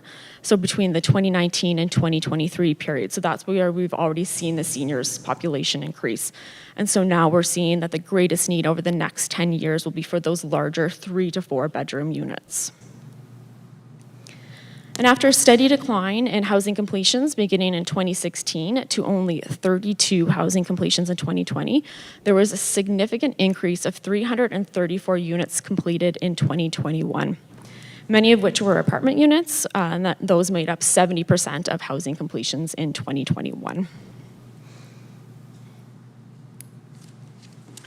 So this brings us to what do these updates mean for the housing strategy? As you may recall, the housing strategy was prepared to respond to current demands, anticipated housing needs, as well as community feedback and priorities. The housing strategy is guided by the mission statement and a set of 3 goals that describes the desired result of implementing actions. Within each of the 3 goals are a set of policies that provide general guidelines in how the goals will be achieved. And then each policy includes actions that describe the steps the town and community partners are to take.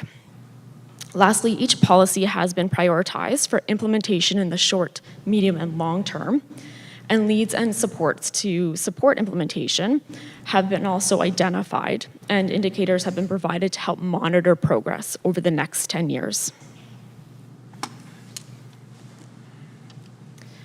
So based on the updated data and anticipated housing needs, an update to the housing strategy is not required at this time. However, as housing needs have shifted, the prioritization of action items in the implementation plan may need to be updated to better respond to the changing needs in the community.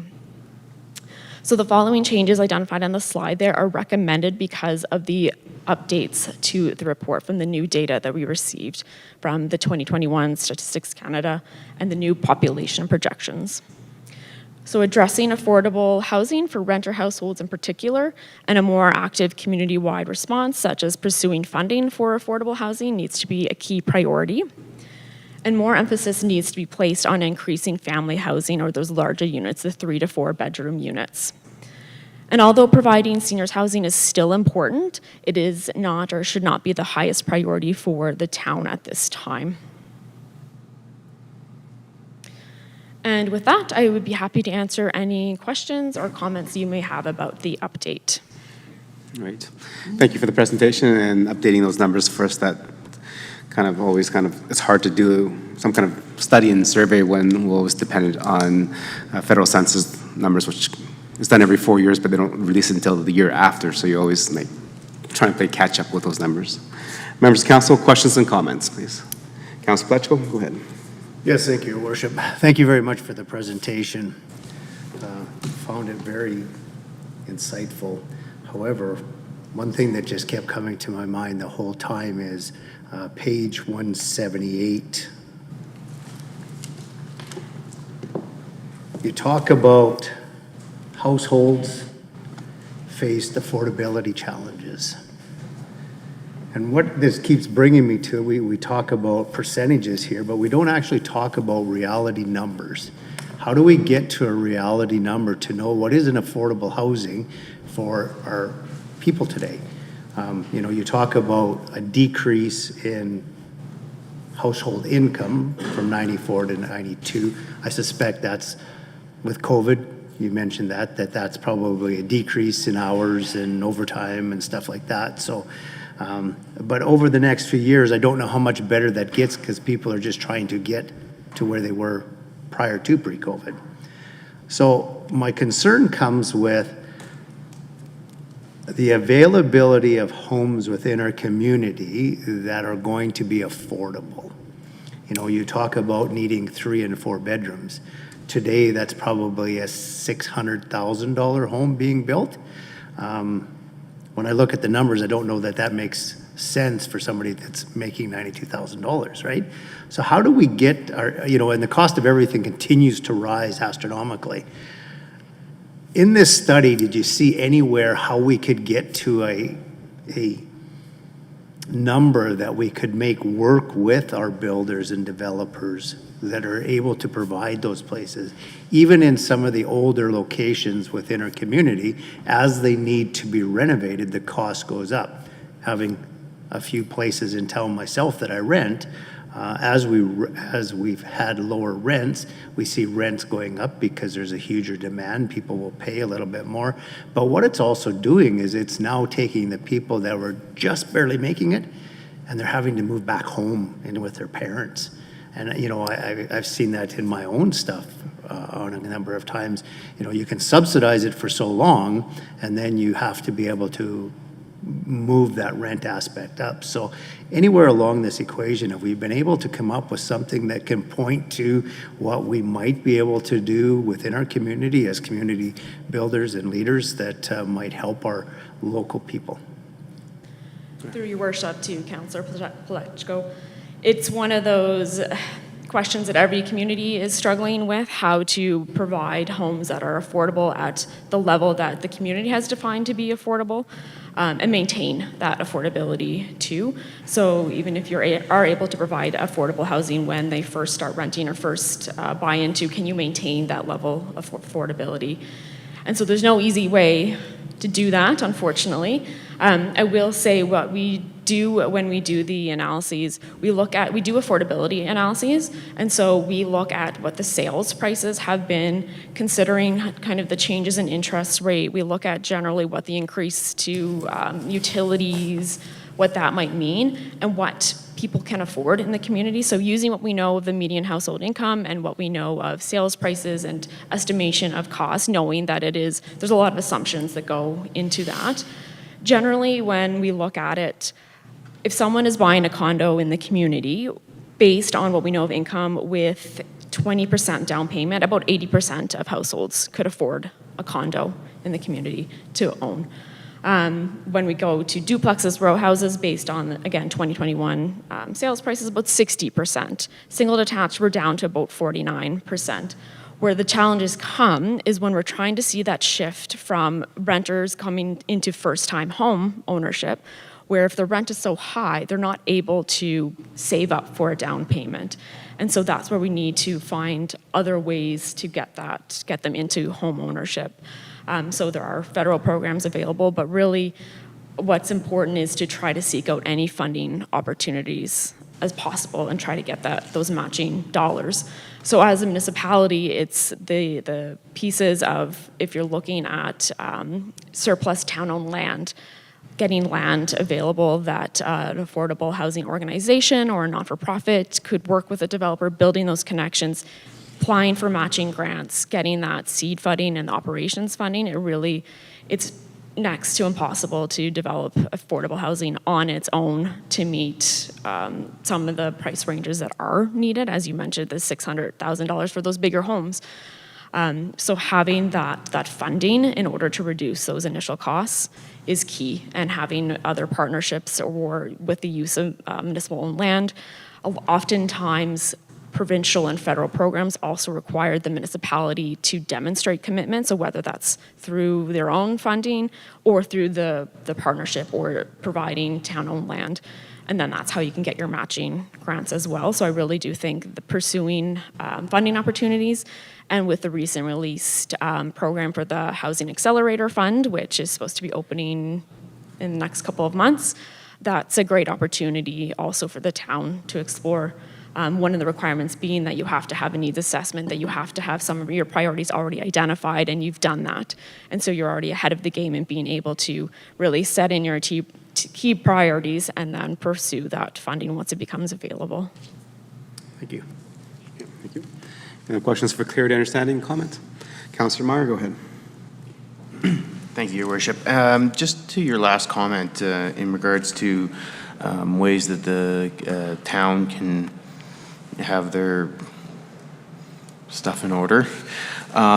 You spoke about town-owned land. I was wondering if you could expand on what that would look like and what that means exactly. Through your worship to Councillor Meyer. So oftentimes, if it's municipal reserve, you can designate that as, I think it's community services reserve. And with that, if it's surplus and you're not needing it for municipal reserve, then through the Community Services Reserve designation, that can also be used for affordable housing. It's identified in the Municipal Government Act as that's a use that it could be used for. So that's something that the town could consider. And again, if there's any surplus town-owned land that the development is not coming through, or you see other uses or better uses for it, then that potentially something that could be explored to support another developer or nonprofit coming in and working together with the town to provide some housing through that. And it doesn't need to necessarily be large either. I think it was the town of Hinton. They designated or donated some of their land, and I don't know if donate's the right word, but I think it was just 10 townhouses. So they were able to use some of their land, apply for funding, get funding, and develop 10 affordable, or in the process of developing 10 affordable townhouses. So you can do it incrementally too. It doesn't need to be all large scale developments. It can be smaller projects and phased as well. So it doesn't all have to happen at the same time. And maybe just a follow-up question. Maybe, I'm not sure if this would be to you or to administration, but I'm just curious if we have any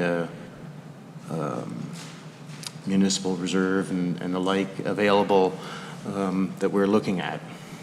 Okay. Administration, I think we do have a map of the lands that the town does own. Through your worship to Councillor Meyer, we do keep an inventory of all of our land. None of it has been specifically allocated to something like an affordable housing project through the mechanism that Courtney Lawrence has indicated. But again, it's something that we could look at in more detail, but have not gone into detail at this point in time. Okay, thank you. Councillor Laurie. Thank you, Your Worship. Just looking at the presentation again on page 179 in our package, it talked about the key changes in the community data. You mentioned that the percentage of seniors had shifted as one of the changes, but since the initial plan was done to now, seniors housing was a focus, and we have completed several projects with the likes of Folks Don't Matter, with Meridian Foundation, the 3 Robbins building downtown.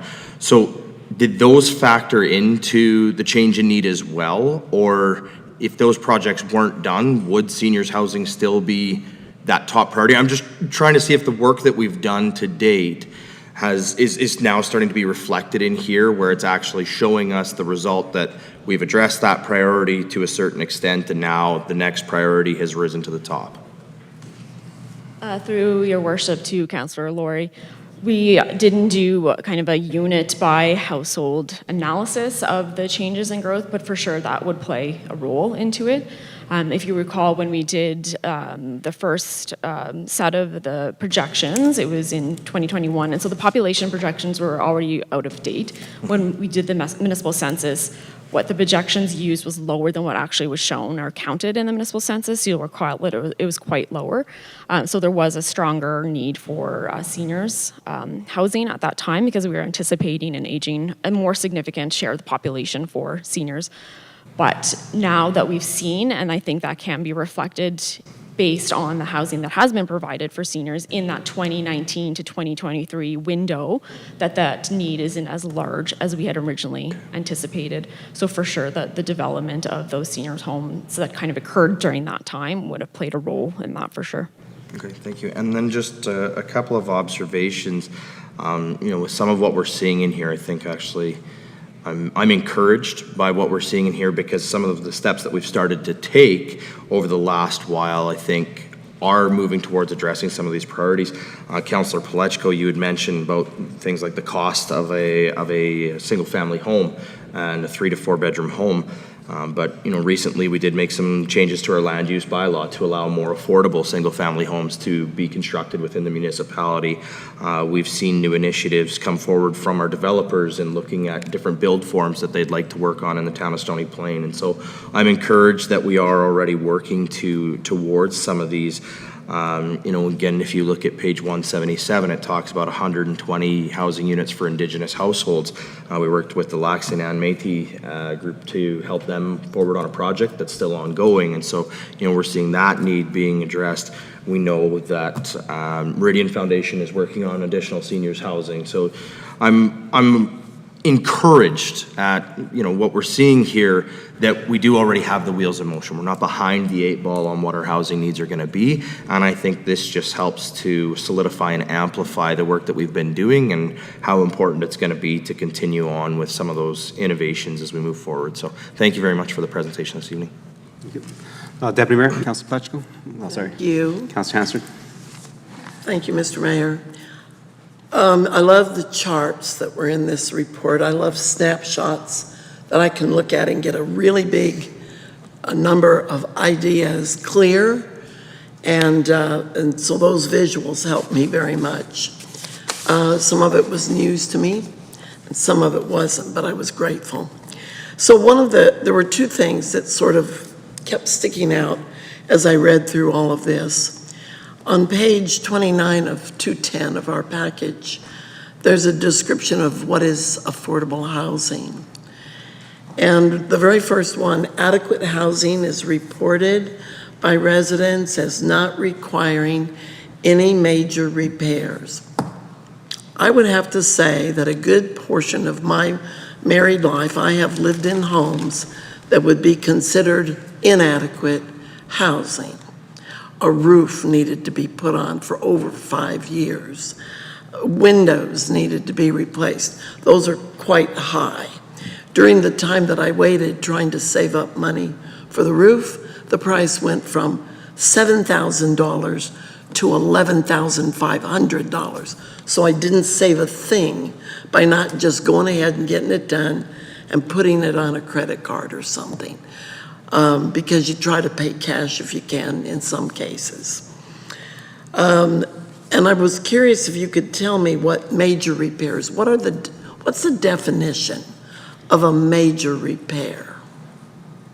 Through your worship to Deputy Mayor Hansard, that is a Statistics Canada census question, and so it is the self-reported data through that questionnaire.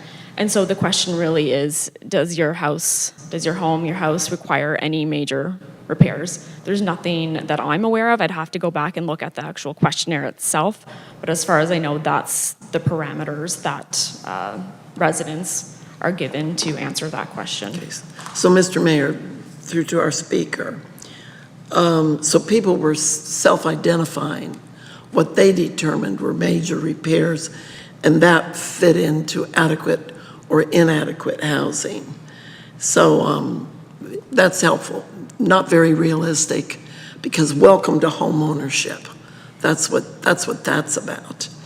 The other question that came up for me was in that piece was suitable housing, enough bedrooms for the size and makeup of households.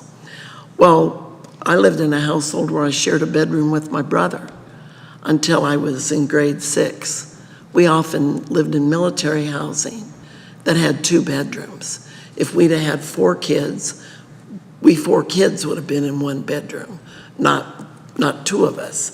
So I guess everything is different according to the perspective that you have and what is offered to you, and I guess what you can afford. We never once, ever, thought that it wasn't affordable. But then our parents didn't let us worry about things like that. It was our life. And for the most part, I would say a pretty good life. The roles and responsibilities, I'm confused a little bit by that. If we go to the continuum that's on page 30, I believe, I'm going the wrong way here.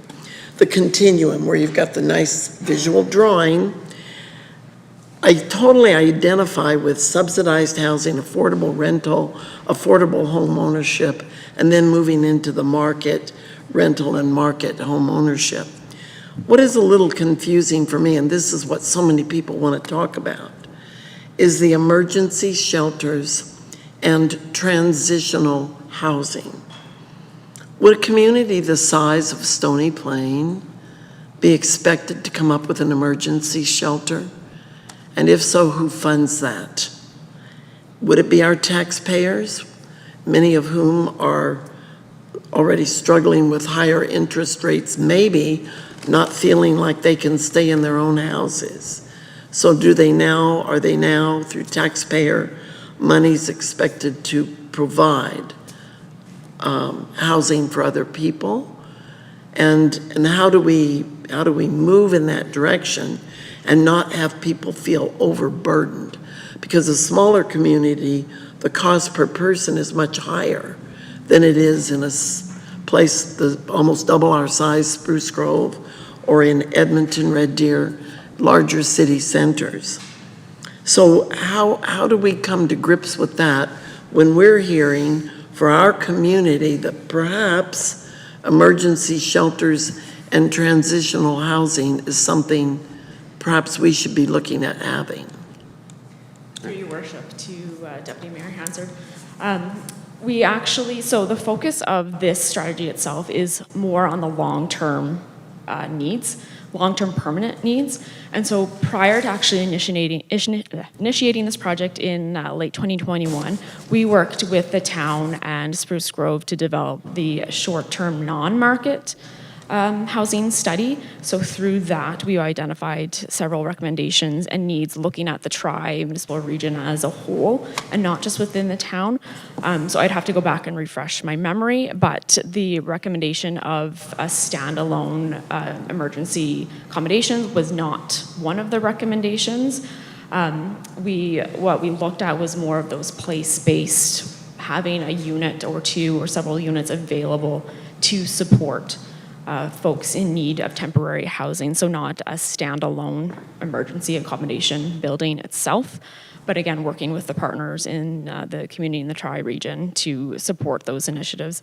And through that study, we also identified the funding and the potential costs associated with support services that would be required, case management, and that would be through the great work of the FCSS as well. Okay, thank you, Mr. Mayor. Thank you. Any more comments, questions? Okay, Councillor Laurie, go ahead. Thank you, Your Worship. Just a question around supportive housing. And so what we see in supportive housing, so in the statistics, it says there's a current unmet need for supportive housing units of 105, approximately 105 units. And then there's going to be an additional 41 supportive housing units required by 2033. I know in our community we do have a couple of organizations such as I Have a Chance that they do operate what I would call supportive housing within the municipality. I'm wondering, is the current unmet need, is it showing that we have no supportive housing right now, or it's just showing that the level of supportive housing we have is significantly behind where it needs to be? Through your worship to Councillor Laurie. So as part of this update, we didn't update those numbers, but when we initiated this project, and again, as part of the short-term non-market study, we contacted several of the providers and support services within the community and within the Edmonton region, as well as a lot of folks may be directed to other locations.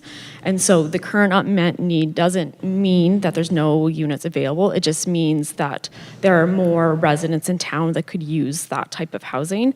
And one thing to note about that is that because it generally is a small representation, it's a small population, and so it's hard to make assumptions based on that small representation in the community. And so that's where we use more national prevalence indicators based on what's in national data. That's how we use that to make the assumptions based on current need, what we know is available, and what those anticipated needs would be in the population, kind of extracting it from the national prevalence data. Okay. And so then as I look through this, when we look at our goals and things like that, it touches on this, but it doesn't really kind of give us guidance on what we're looking to do, what we would do. So with this unmet need and the additional need that's coming in, what would you see a typical municipality with this need doing? How would they support the need for supportive housing? Would they work with the organizations like I Have a Chance? Is it something that the municipality themselves would take on, trying to source? How would a municipality typically go about addressing this need?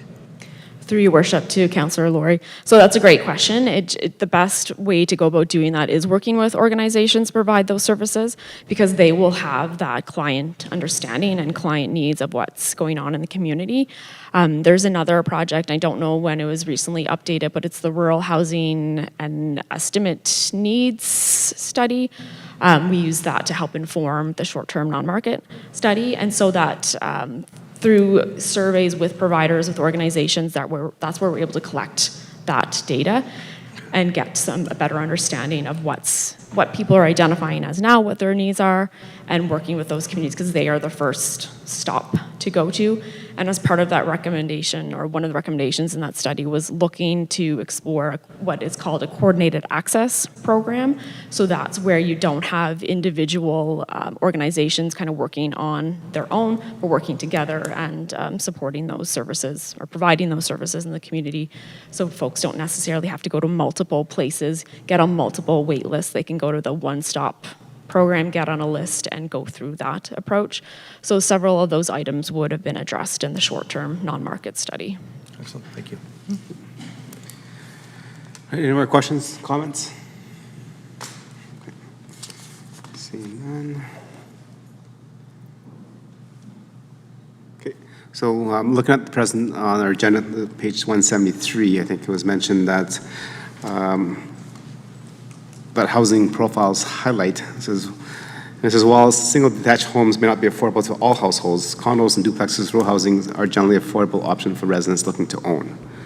So I think that's a really, really good point to hit on, as mentioned earlier by, I think, Councilor Laurie, about in terms of changing our kind of land use bylaws and development, so we allowed for more density within a smaller area to address some of the affordable needs.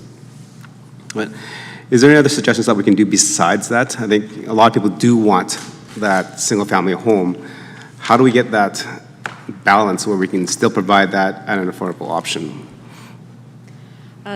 Your worship, some of that comes from square footage as a whole, so the ability to build smaller homes, so you could still have your single detached home, but you don't necessarily have that large square footage. We often see that with seniors' needs as well. So when we think about seniors' housing, it's not just they live in their 3 or 4 bedroom unit and then they're going to a care facility. They need a room or they need a house to downsize to. And they don't necessarily want a tiny home that's 400 square feet, but they want a 2-bedroom, single story, have a garage or a shop that they can still do work in, but it's a smaller size. So overall, it would be a smaller cost for them to maintain and also own as well. So looking at the square footage size of homes that are being built. And one of the things is that we can't necessarily reflect all of the trends that are occurring in people's choices because it is historically based. So what people made a decision about 5 years ago is different. We're seeing emerging trends, as you've seen with some of the data on renter. The percentage that are renter households has increased by about 3% in the last 5 years. So we are seeing that nationally, that renter households are making up a larger proportion.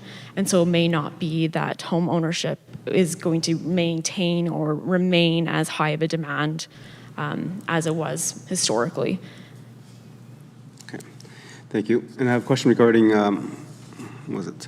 appropriate housing. I think Deputy Mayor mentioned it earlier. I know within our Old Town community, a lot of, I guess, people that have bought the houses 20, 30 years ago have now, their children have gone and moved out, so they're empty nesters, but yet they're still living in a large single-family house. A few people that I've talked to, as you kind of mentioned, there's no place for them to move where it's, 2 bedrooms, smaller units, so that they can still have their lifestyle without, giving everything up. So in terms of that affordability and appropriateness, how do we transition those people that are empty nesters away from their single-family homes that they've had for 20, 30 years, 40 years to maybe a duplex or a condo, so that frees up that appropriate housing for another family? Your Worship, that's a question that we hear often in a lot of municipalities, and really I think to someone's earlier point, if you build it, they will come. We know from working in other communities, that's something that's come up quite a bit. They'd like to move, they want to move out of their home, but they don't have that opportunity to do so.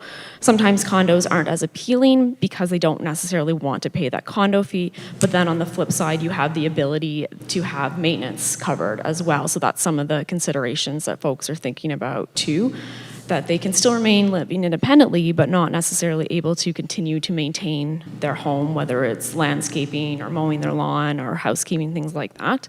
So there are some other alternatives that could be explored that could include, and I can't remember if this was in the strategy or not, but we're seeing the emergence of home sharing opportunities. And because data and apps are big now, there's an app called HappyPad, which matches renters, homeowners with renters. And so what that means is that both are background checked. People identify if they have a room to rent, and it's often used with seniors and students or young professionals, where the renter comes in, helps out with some of the household maintenance, landscaping, house cleaning, and then as a result, they get an affordable rental. The older adult can remain in their home, and they have some support and aren't isolated. So there's other opportunities as well as maybe an interim solution that could be explored if you're seeing that demand for it, if we can't get those homes built and move those people along, because that's an important part, is moving people along the housing continuum as their needs change. So opening up those large family homes for families with kids and moving those older adults who are empty nesters into a smaller home to better meet their needs. Thank you. Any other questions? No. Definitely thank you for the update and to our plan. I look forward to seeing what will come out of this. I think you said there's no needs currently changes to our strategy, but it's a call for action for the town of Stony Plain to build that kind of ability or environment within the town of Stony Plain so that developers can come in here and look at those different options to provide some of the affordable housing needs or different types of housing options out there for the people. They want to shout out just to the Meridian Housing Foundation, I think was mentioned here. They have just been granted the opportunity to administer the resident assistant program. So instead of residents having to go to Edmonton to apply for that, they can do it straight here in the community, which then is going to help some of our community members apply for an assistance program that helps them cover off some of the rent. So again, looking at different partnerships with that, and hopefully we continue to move forward the yardsticks of providing a housing option for everyone in the community. Thank you. Thank you. Members of council, we're finished presentations, so before we move on to number 5, let's take a recess. We'll be back in about 10-12 minutes.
Well, welcome back, members of council, administration, and those that are joining us in the gallery and then are watching live through our YouTube streams. Welcome back. Moving on with our agenda is number 5, which is the adoption of the committee minutes from last month. Councilor Pletchko. Thank you, Your Worship.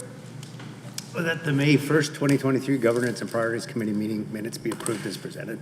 Okay, members of council, you had a chance to read it. Any errors or omissions or anything of clarity on those minutes? Go ahead. Thank you, Your Worship. I recognize in this meeting that I did have to duck out a little bit early, and it is noted in the attendance, my time from 5 to 7:31. But what's not noted, and what I thought we had noted in the past, was in the minutes itself when the person actually left the meeting. So I believe I left in between items 6.3 and 6.4. So similar to how we note on page 186, Mayor William Choi called a break at 6:10 p.m. Mayor William Choi called it back. I thought we used to put that in the actual meeting minutes when somebody either entered or left the meeting if they were not there for the entire duration. Just looking for some clarity on that. Okay. Administration-led services. Through your worship to Councillor Laurie, that is a good catch, and we will correct that in the minutes. Excellent. Thank you.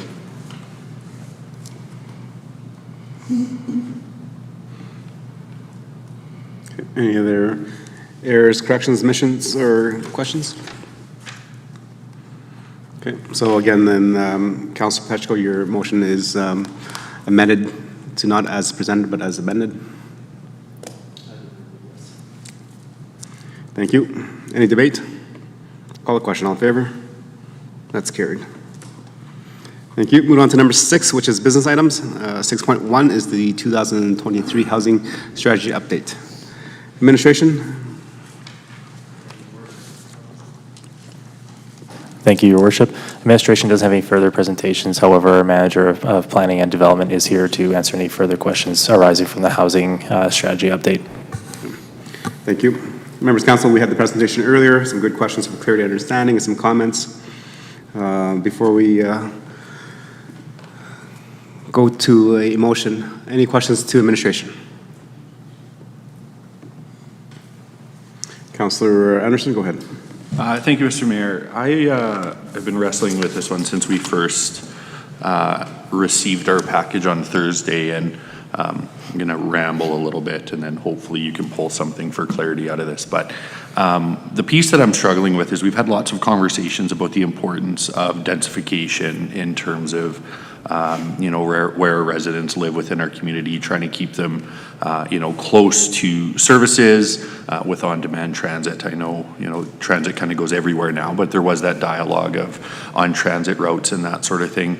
We've talked about infill projects and increasing the availability of, our housing projects or a variety of housing, I guess, for residents. And the piece that I'm having a hard time reconciling is that in our presentation today, we heard that 3 and 4 bedroom homes are going to be kind of our primary need moving forward over the next 10 years. And so I guess the question in all of that is, how do we balance the importance of densification to keep, costs of servicing and those sorts of things low, providing a variety of housing options, yet at the same time increasing our supply of housing options that are sufficient, 3 and 4 bedroom units without, contributing kind of to that urban sprawl, which is what we've seen historically where those single detached larger homes are. And so just looking maybe for some clarity on how we can find that balance in increasing the size without increasing our footprint. Yeah, I hope that makes sense. Go ahead. Through your worship to Councillor Anderson, I think there's a few different places to kind of start with that. I'll start by saying that, the MRB and their regional growth plan definitely mandate a higher density in each of our areas. That has generally required narrower lots, smaller lots, increased in the number of, say, apartments or denser forms of housing, semi-detached, row housing, and so forth. So that kind of combined at a macro level as well as some of the trends that, council recently has approved through the land use bylaw, such as zero lot lines in certain areas, I think kind of combined at the micro level to really kind of get at that. Other things to note is, I know it says 3 or 4 bedrooms. Talking to our consultant here about this throughout the course of the project over the last 9 months, more apartment buildings that have 3 bedrooms. You can still have a smaller house that has smaller bedrooms, so you can still get some of those 3 or 4 bedrooms. Often the 4th bedroom might be just be in a developed basement. So you could have a lane home or a small infill lot that has a smaller home that still has the noted 3 or 4 bedrooms when you consider 3 bedrooms on the main floor or on the second floor, and then 1 in the basement there to get up to that number of 4. So I think it's something that, the Edmonton area is definitely moving towards, and we've definitely made some changes in terms of Stony Plains regulatory framework to enable that even more. Perfect, thank you. Just a quick follow-up, and I think you touched on an important piece for me in that, those larger, condo units, rental condo units or ownership condo units, that sort of thing. I personally haven't seen a great supply of condo units or rental units in our community that have much more than 2 bedrooms, very few and far between.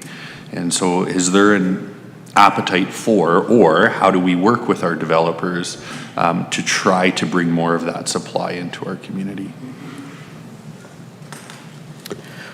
Through your worship to Councillor Anderson, it is a challenge just to start off with. Again, we are sort of at the whim of the market in many regards. We can facilitate and kind of create some positive regulatory environments to encourage certain things, but ultimately it's up to the environment, or not the environment, the environment, but the land development industry to really do that. I know talking to our Urban Development Institute group, they're often interested in denser forms. They're doing market surveys to find out what is desirable there so that they can sell their product. So I think some of the things that they're seeing are definitely promoting some of the stuff that we've talked about here. Perfect, thank you. And just a little bit of a quick commentary, but attending FCM here recently, the housing sort of crisis isn't unique to us, in terms of this housing need, and it's an issue all across our country. And, I think part of the struggle is, and was mentioned, the UDI and our developers kind of look for market demand and that sort of thing, but market demand and housing need don't always align. And there may be, demand for a certain type of home that doesn't necessarily support the needs that we're seeing in our municipality. And so, conversations I know we've had even in chambers here with developers about bungalows style houses, and this was alluded to in the presentation, having those homes that are single floor, smaller units, that people can move out of those larger homes as empty nesters or otherwise.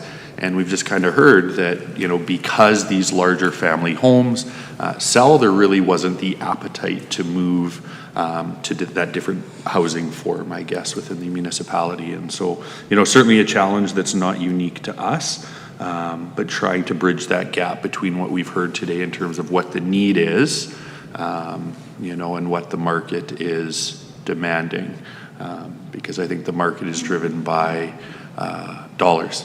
And, when you're looking at housing need, we're talking about those that don't have those dollars. And so I certainly appreciate, I think it was Councillor Meyer that talked about or asked about municipal reserve land and options that may exist there for trying to increase our supply for residents who maybe are experiencing, housing need, even if the market maybe isn't building to that demand. So anyway, just my thoughts there. Thank you. Good comments, Councillor Anderson. Any other questions, comments? Councillor Hansford, Deputy Mayor, go ahead. Thank you, Mr. Mayor. Just wanted to share a couple of thoughts. We actually have an opportunity in moving forward with some of the innovative housing that council and administration, particularly planning and development, and FCSS, anyway, our other areas in the town that work on how we tackle all these different problems. What I wanted to say is, I can remember numerous times when council would ask developers sitting before us, will you be building bungalows? And we would be told on more than one occasion, well, there's not that large a demand for them. The question is, why isn't there? Because they haven't been building them. So there's nothing there to create the impression that these are in high demand. I can also remember when several of the apartment buildings were being built here in Stony Plain, and the developers didn't want to build any one-bedroom units because there's no demand for them in Stony Plain. Well, how do you know? Because we hardly have any. So you're not going to find records in real estate, past real estate transactions and rental records that these are in demand because they aren't there. You go to Edmonton, there's lots of one bedrooms. You can show that they're in demand there. So until we create it, we don't know that there's going to be a demand. I think it takes a certain amount of chutzpah on the part of council and planning to come up with an idea and then believe in it and create it so that you can create that market that will show in the future that indeed there is a demand for it. And so we're really, in a very real way, shaping people's expectations around what kind of housing we can have in Stony Plain, what will work for people in our community, and we give an opportunity for that to prove itself. That's a really courageous council, in my opinion, when we believe that there's answers and we have to look at things differently and we have to create different kinds of housing, smaller bedrooms. Oh my, how scary that is for people. Not 3 bedrooms necessarily. If you've got 3 daughters, maybe they can share bedrooms. So it's, people want what they want and they don't always want to pay what it takes to get what they want. So we have an opportunity to shape the future here, and I think it's a wonderful thing. Some of what's in this strategy, I have some questions about, but I love that we can adopt this, accept it for information, and then it becomes a tool in our toolkit that we can refer to and use as needed to now go forward with some innovative ideas. And that's the real opportunity that's before us. Thank you, Deputy Mayor. Any other mayor comments, questions? Councillor Meyer? Thank you, Your Worship, and just sharing some thoughts, I guess, on the. I'm quite taken by the municipal reserve land prospect. Listening to administration, it sounds like we have a list of potential reserve lands that we could potentially use. I'm curious, and through you to administration, if we are contemplating any other projects, much like one that we looked at earlier in the year. So that's the question. Do we have any other potential projects on our municipal reserve lands? Through your worship to Councillor Meyer, I'm not aware of any specifically that would be within what you just defined. Again, there's a variety of things that I know are kind of at the conceptual level that might be being explored, but not specifically on municipal reserve. So I think maybe the question is, can we get a map of all the land that the current Stony Plain currently holds that council can have a look at for future conversations? Your Worship, if I may, I believe we have a land management policy report coming in on June 12th, if I believe. I'm just double checking with my staff. Your Worship, the date for the land management policy update and report is July 10th. So, Your Worship, if Council recalls that annual report, that does identify town lands, both, as I understand, I believe, utility parcels. It can and does designate stuff as or land parcels potentially as surplus lands to be sold and or developed. So, I would expect that be an opportunity that we could put a bit of a touch on the question tonight into that report to the July 10th council meeting. Yeah, sounds good. That would be appreciated.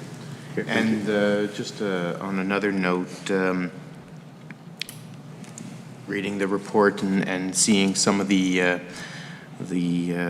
challenges that our neighbor Spruce Grove is facing, I would just highlight that we don't have a women's shelter or anything that is transitional housing specifically to that need in Stony or Spruce. And so just sharing that thought and that need with council, I'm sure you guys are all aware of. Thank you. Councillor Laurie. Thank you, Your Worship. I just want to kind of build off of the comments that I had during the presentation in regards to the supportive housing. And the presenter had brought up, I believe she called it a coordinated access program, where rather than having the different service providers, the different agencies out there working independently and individually, about having some type of a coordinated access program where somebody doesn't have to be on 3 or 4 or 5 different waiting lists. They go through this program and it's the one waiting list and all of those partners are working together. I'm just wondering, through you to administration, do we have something like that in place? What's our current strategy around supportive housing within the municipality, and how are we managing that? Thank you, Your Worship. Through you to Councillor Laurie. We're currently working with Spruce Grove on a regional housing coordinator project, and that allows us to support people when they're facing eviction and help support transferring them to housing. One of the barriers that we face when we talk about a coordinated access program is that we don't have a ready supply of that non-market supported housing in order to transition people to.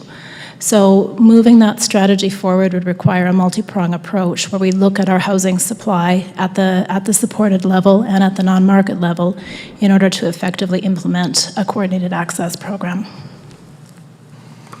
Thank you. And yeah, I'll just maybe follow up on that a little bit more. I'm not sure if it's just a difference in term or what. When I read through the supportive housing on page 176, it talks about more supportive housing for adults with mental health issues, adults with mobility disabilities in need of personal care, intellectual disabilities, and complex needs.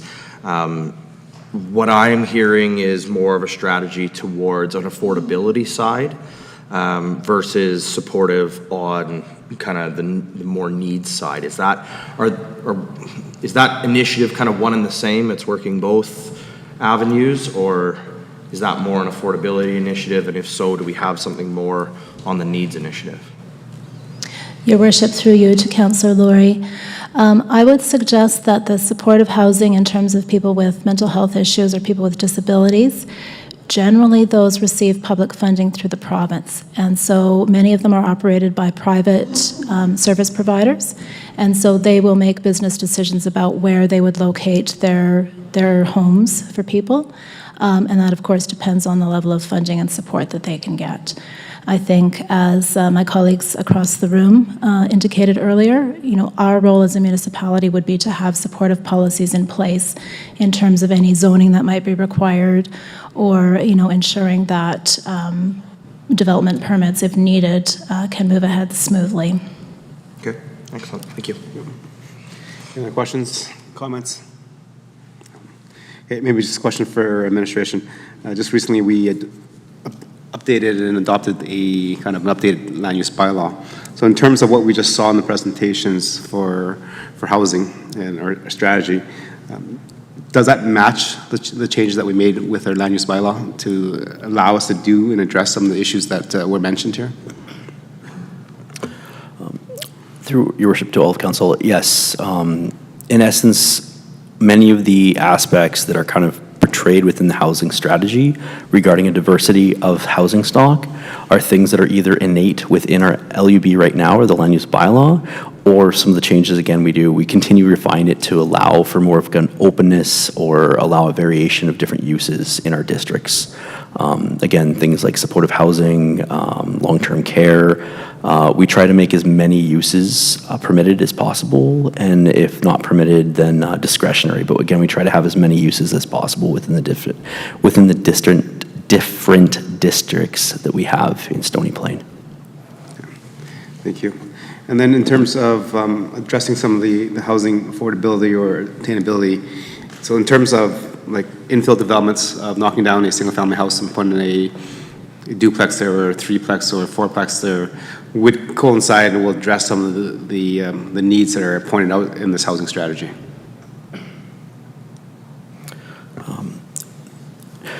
Through your worship, of council, again, depending on the area, I guess I would say things like the C3 mixed-use commercial district, those areas in particular, the areas around Old Town North, and so forth, those areas have a very flexible districting in place that would allow, as you described, one of those instances where an older house might be knocked down and redone into a duplex. I know there's one lot just behind here that several years back, that sort of thing happened. So again, the opportunity is there in those areas. We've tried to strategically taken older neighborhoods that are situated in certain locations, like having ample street parking, access off of the highway, those sort of places, and ensure that those zonings are kind of specified or limited to those areas. And then something like the rezoning application that's currently before council might be an example where we have districting that's available for certain areas, but again, it would be kind of on a spot-by-spot basis in terms of where it would be applicable. Thank you. Any other questions, comments? No. Councilor Loynes, for the motion, please. Thank you, Your Worship. That the 2023 housing strategy update be accepted for information. Okay, thank you. That was a good presentation. It's very informative. It's good for us to actually, all members of council, to actually have that in the back pocket to kind of share with our developers and our residents. Any debate on the motion? Go ahead. Not a matter of debate, but just your comment there just kind of lit that up to me. Is this a report that we would readily share proactively with our development community? Your Worship, I can answer that. I would think we readily would share it with anybody, and whether it's members of the public. I know it's been on the website, as I understand, and it would be something that would be in some form of dialogue with the development industry as well, yeah. Thank you, and I wonder if maybe, to your comment, Your Worship, if that's worth a little bit of extra attention in making sure this gets into the hands of our developers so that they understand the landscape that Stony Plain is seeing from our end. I think Deputy Mayor Hansard had some great comments earlier about, the developers will build what they're selling. And so if we're seeing a couple differences between the reports that we're generating and what the developers are telling us they're selling, it might be good for us to actually show them this rather than just tell them that we're seeing a different need. So appreciate that. Thank you. Okay. That's a good comment. I actually had that written down as well. So if council accepts this information and is updated, I would actually suggest that administration send it to CHBA, UDI, and all the owners of the residential properties that we have in our community. So I think if they do not know what the need is in our community, then they will build to what they think the need is in the community. Deputy Mayor? Your Worship, Councillor Laurie gives me reason to have to feel like I need to make one more comment, and I appreciate what you said, Councillor Laurie. One of the things that I think is important is that we also, I don't know, maybe some kind of a campaign around your kids will be able to afford to live here too. Bring mom and dad home to live in Stony Plain, because a lot of people are bringing parents from back east back to Stony Plain so they can look after them in their later years. Because unless we also sell the public on all these wonderful ideas, when a developer comes to build, the public will turn out and fill council chambers not wanting things to happen. Because this is different. It's quite different in many ways. So it's not just the developers that need to be informed, but the public needs to be informed that we're moving in a different direction so that people can actually afford to live here. Thank you for comments, Deputy Mayor. Any other, before I call the question? See no others, I'll call the question. All those in favor? That's carried 7. Okay, move on to 6.2, and we're getting a presentation on grass cutting and trimming level of service. Administration, go ahead when you're ready.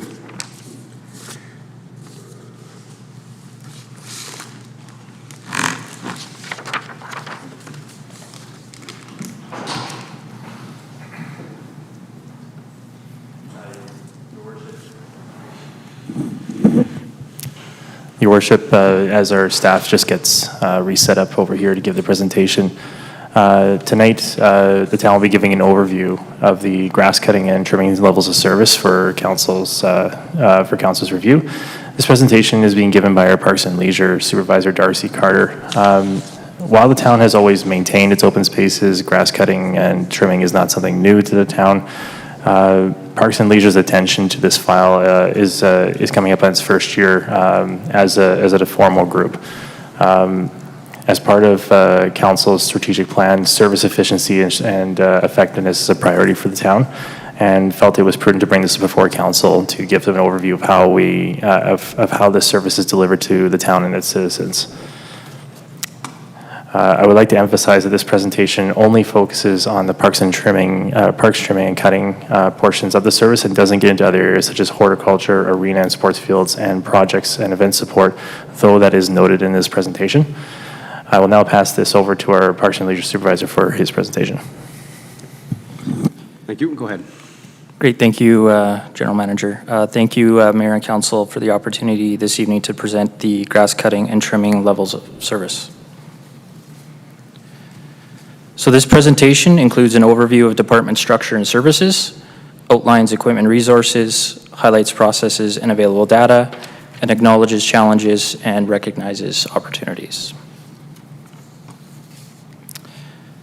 Under the Department of Planning and Infrastructure, the Parks and Leisure Business Unit consists of 4 independent operational units: parks, horticulture, arena and sports fields, and projects and event support. Maintenance of public green spaces falls to the Parks Operating Unit, which will be the focus of today's presentation. But it should be noted that the Arena Sports Field Unit supports cutting and trimming of priority sports fields, but that work is not captured within the grass cutting and trimming data collected at this time. This spring, the Sports Field Unit has also taken on the maintenance of sport courts in an effort to increase capacity on the Parks team as they deal with considerable increase in maintenance areas through growth in the community and development that has been turned over to the town.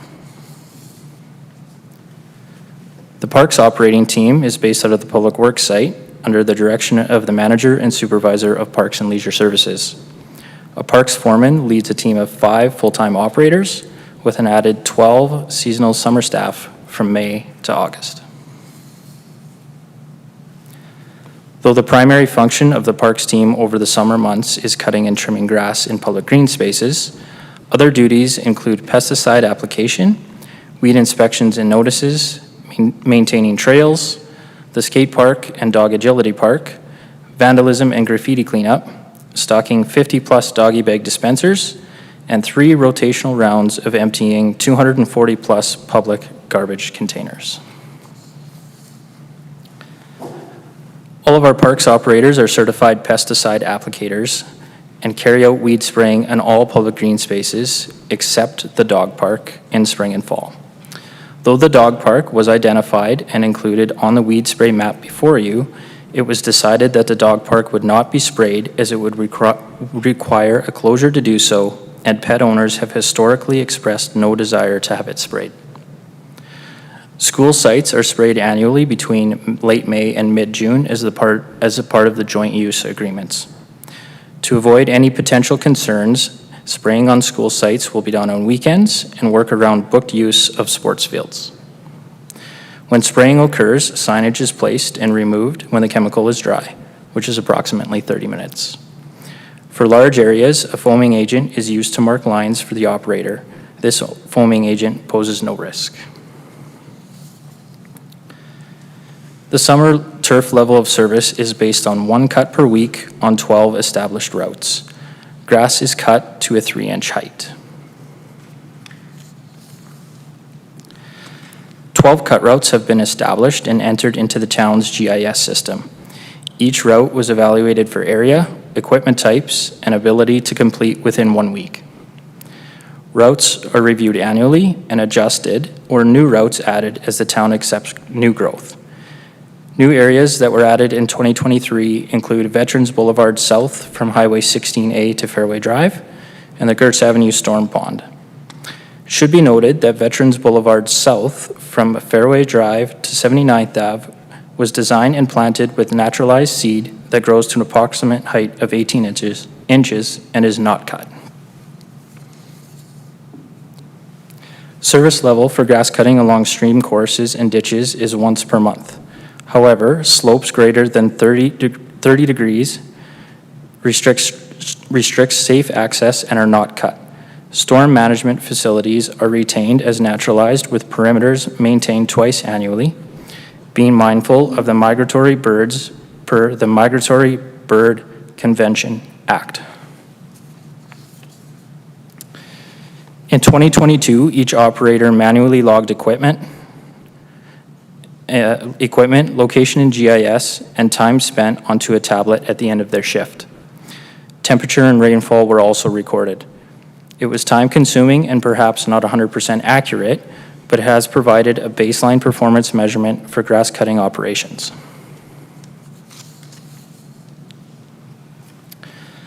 Grass trimming level of service is based on one time every 2 to 3 weeks as time permits and resources are available. Tracking has been collected manually for trimming to date and will be combined into the cutting data within the coming year. Trimming priority is for high-vis roadways and high-profile parks. A few examples of high-vis roadways are Golf Course Road from 44th Avenue to Memorial Composite High School, 49th Avenue between Golf Course Road and 50th Street, 48th Street between 44th Ave and 79th Ave, and 79th Ave between Golf Course Road and 48th Street, and Veterans Boulevard from 16A to Fairway Drive. High-profile parks include Rotary Park, Shikawi Park, and Heritage Park. Subdivisions and lower priority areas such as schools, playgrounds, parks, berms, and hills are trimmed as time permits. There are a number of challenges to reaching and maintaining grass cutting and in particularly trimming service levels. Weather conditions, benches, garbage cans, growth, and other duties, for example. Finding ways to reduce trimming has become a priority, but a few issues in particular cause significant challenge to the summer trimming services. A few of those are as follows. Graffiti.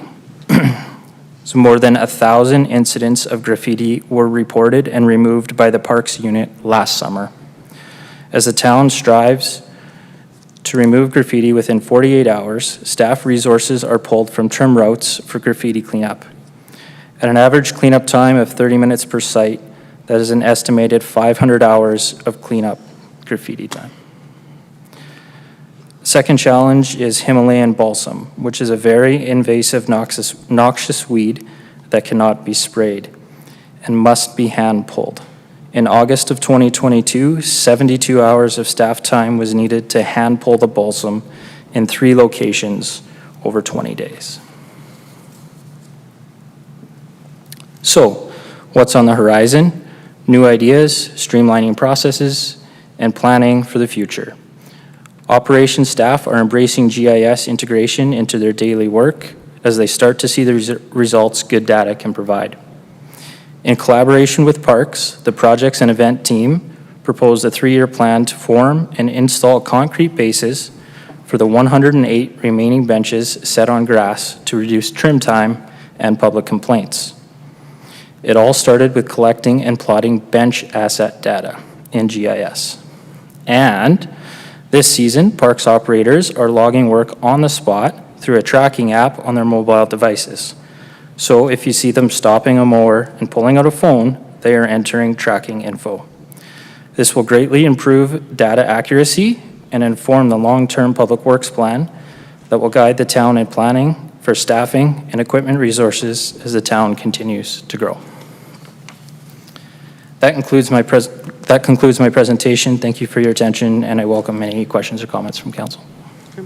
Thank you for the presentation and updating council on what the grass cutting and trimming levels are within the community. As you mentioned, our community continues to grow, and more areas of our built-up subdivisions are getting turned over to the town. So again, it adds a little more pressures within our community.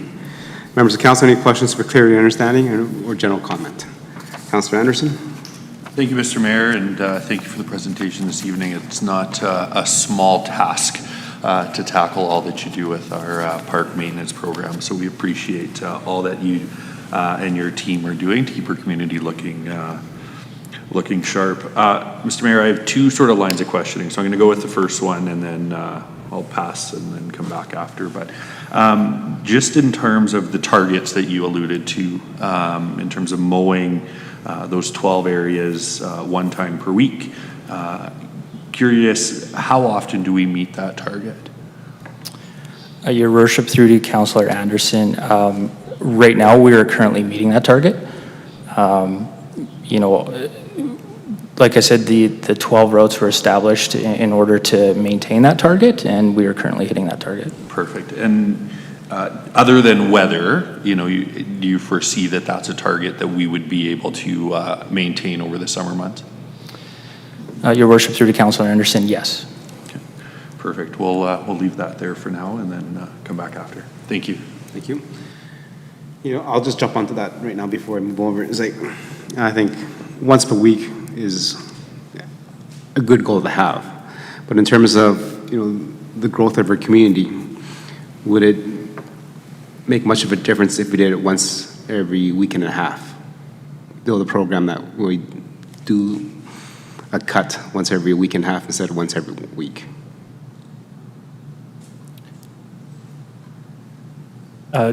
Your worship, just to clarify, are you asking if we considered doing a mow per every week and a half? Yeah, instead of every 5 days, do it every 10 days. I'll maybe add some commentary to that. The part, as the supervisor alluded to, is that the new information that we are collecting allows the teams to make judgment calls on where we could allow some movements in our current levels of service. The current cut routes and current timelines are currently met based off of past practices and what we can achieve right now.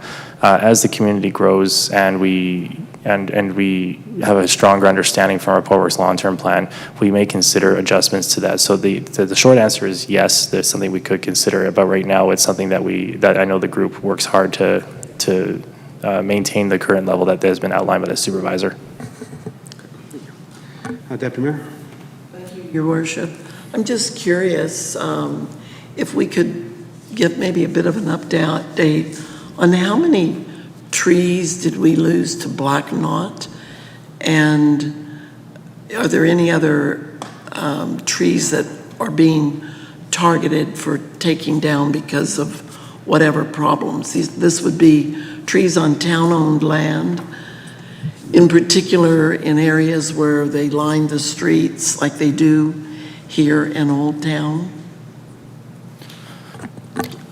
Your worship, to Councillor Hansard, I don't think we have that number handy at this time, but we're happy to follow up and go get that information offline.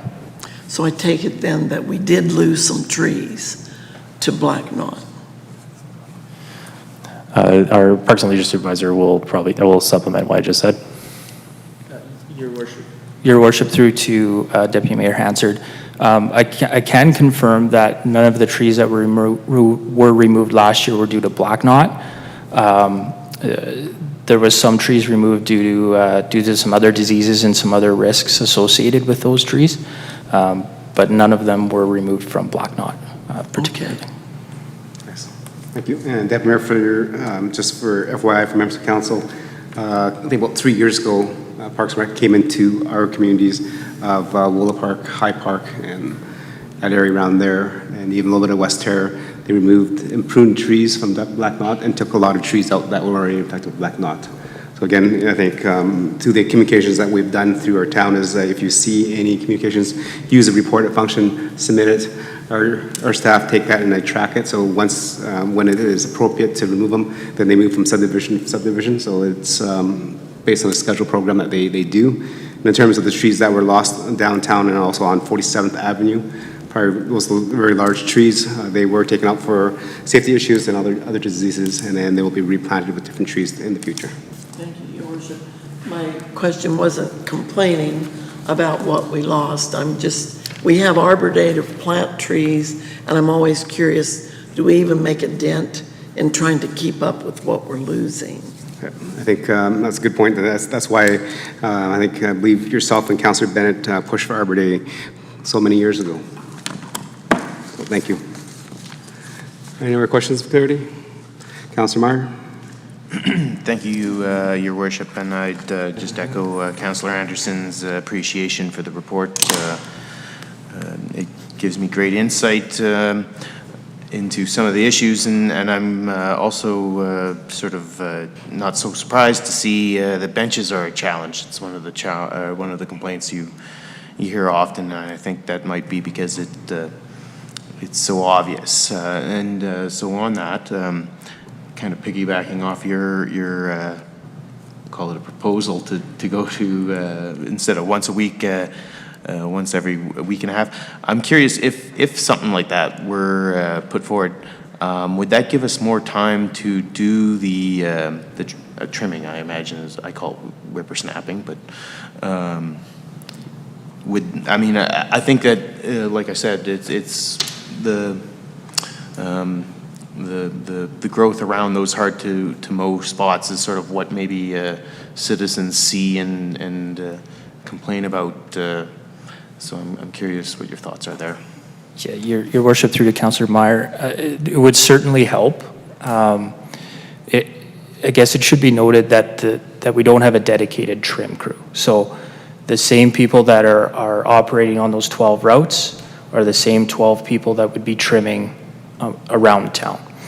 So if we were to bump that to every 10 days kind of thing, like I said, it would help.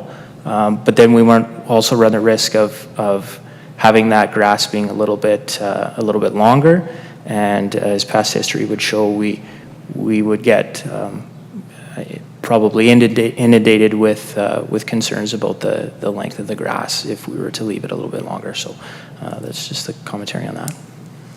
And just a follow-up, or not follow-up, sorry, another question, if I could. So I'm also kind of surprised to hear graffiti is eating up so much of Public Works time. I'm curious, or I assume that come the summer months, that's when that type of stuff would elevate.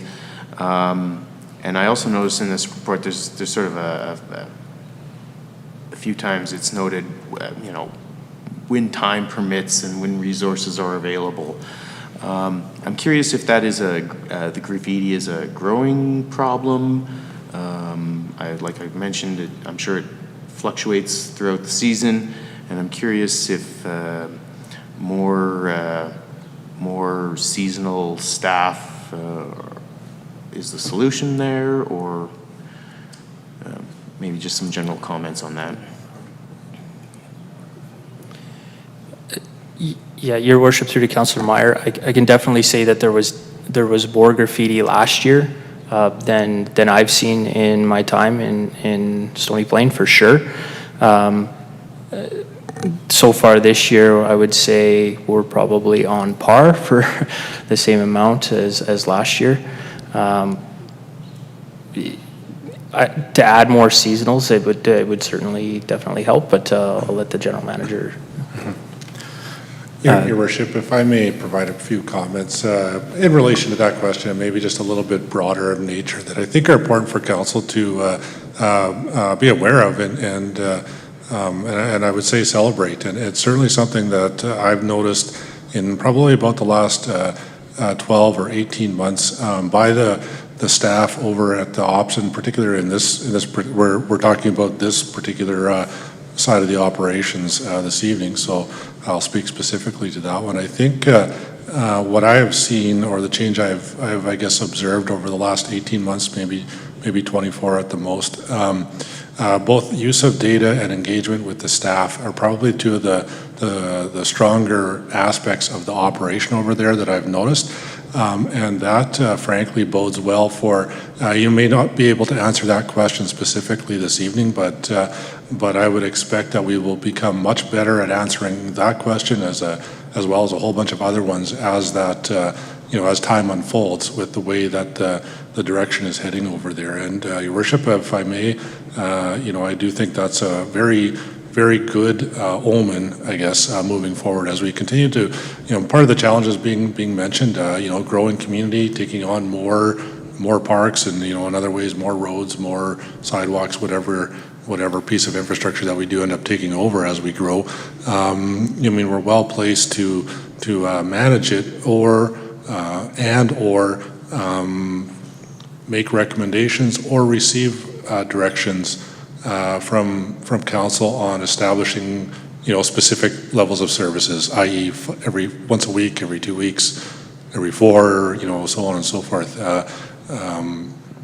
Your Worship, final comment I'll make is just that the engagement and the data coming out that we are now able to analyze and review and project and so on is it's really strong, and it bodes well for us going into the future. Thank you. Anything else? No, that's all. Thanks. Okay. Councillor Laurie. Thank you, Your Worship. Just looking at page 207, it's the opportunities. It's got the bench foundation type. Kind of glazed over the numbers, and I didn't quite catch them. I'm curious because, particular around like the Silverstone area, for example, when the benches were originally installed, they were installed with these beautiful, I'll call them natural installments around them, lots of bushes and things like that. And it's very obvious that from a maintenance perspective, that was probably the worst decision that could have been made. They're a nightmare. They would require probably, multiple times a week maintenance just to keep them at a what I would call an acceptable level. So I'm encouraged to see, the consideration of the change out to the concrete foundations and what that will do, because I agree with Councillor Meyer. It's where we tend to get a lot of the complaints, is places where people, would typically see that growth impinging a use that they would have for that. Sports fields would be another place that we would probably see that type of stuff. So in respect to the bench foundation type map, it's a good map. It's a little bit hard to read just because of its size. But did I hear you mention we have a conversion program to start changing these out? Can you just kind of go over those details again as to, how long we expect that to take and kind of what that will do for us? Your Worship, through to Councillor Laurie. We've started. We'll be starting that program this year with the projects and events support team. We've built the forms in our public works yard. We will start with roughly about 30 this year, roughly, just based on budgetary concerns. So we're looking at about 3 years to convert the remaining 100 or so benches that remain that are not on a concrete foundation. Excellent. And any estimation of the amount of time, for example, that just this change alone will save? You talked man hours on a couple of different things, particularly like the graffiti. So do we have just a general idea, how long does it take right now for somebody to trim around those benches, and how much time would this save? Yeah, Your Worship, through to Councillor Laurie. I would say that roughly we're looking at 15 or 20 minutes per bench, depending on where they are and that type of thing. But this will save us hours and hours of time in the long run, for sure. Excellent. I'm glad to see that initiative. So I'll move on then to the graffiti and build off what Councillor Meyer talked about. We saw some of the utility providers take an initiative, and Canada Post has done the same thing on some of their more traditional mailboxes, not necessarily in Stony Plain, but around, where they have taken their amenities, so whether it be a power box, a mailbox, anything like that, and they have wrapped them, and they have put essentially kind of graffiti prevention programs in place where they found if there is, you know, an art installment or an art component to it, that's there. Or, you know, for instance, we see in a lot of the pictures the graffitis on the wooden benches because they're more susceptible to it. They don't have a coating that, you know, prevents that. Are there any programs that we're looking at or that we have started implemented in regards to graffiti prevention in, you know, the materials and things that we use? Your worship, through to Councillor Laurie, short answer is yes. So we're starting to use almost like a film type of coating on some of our light standards. Some of our benches, we're trying to slowly convert those to a different product rather than the wood.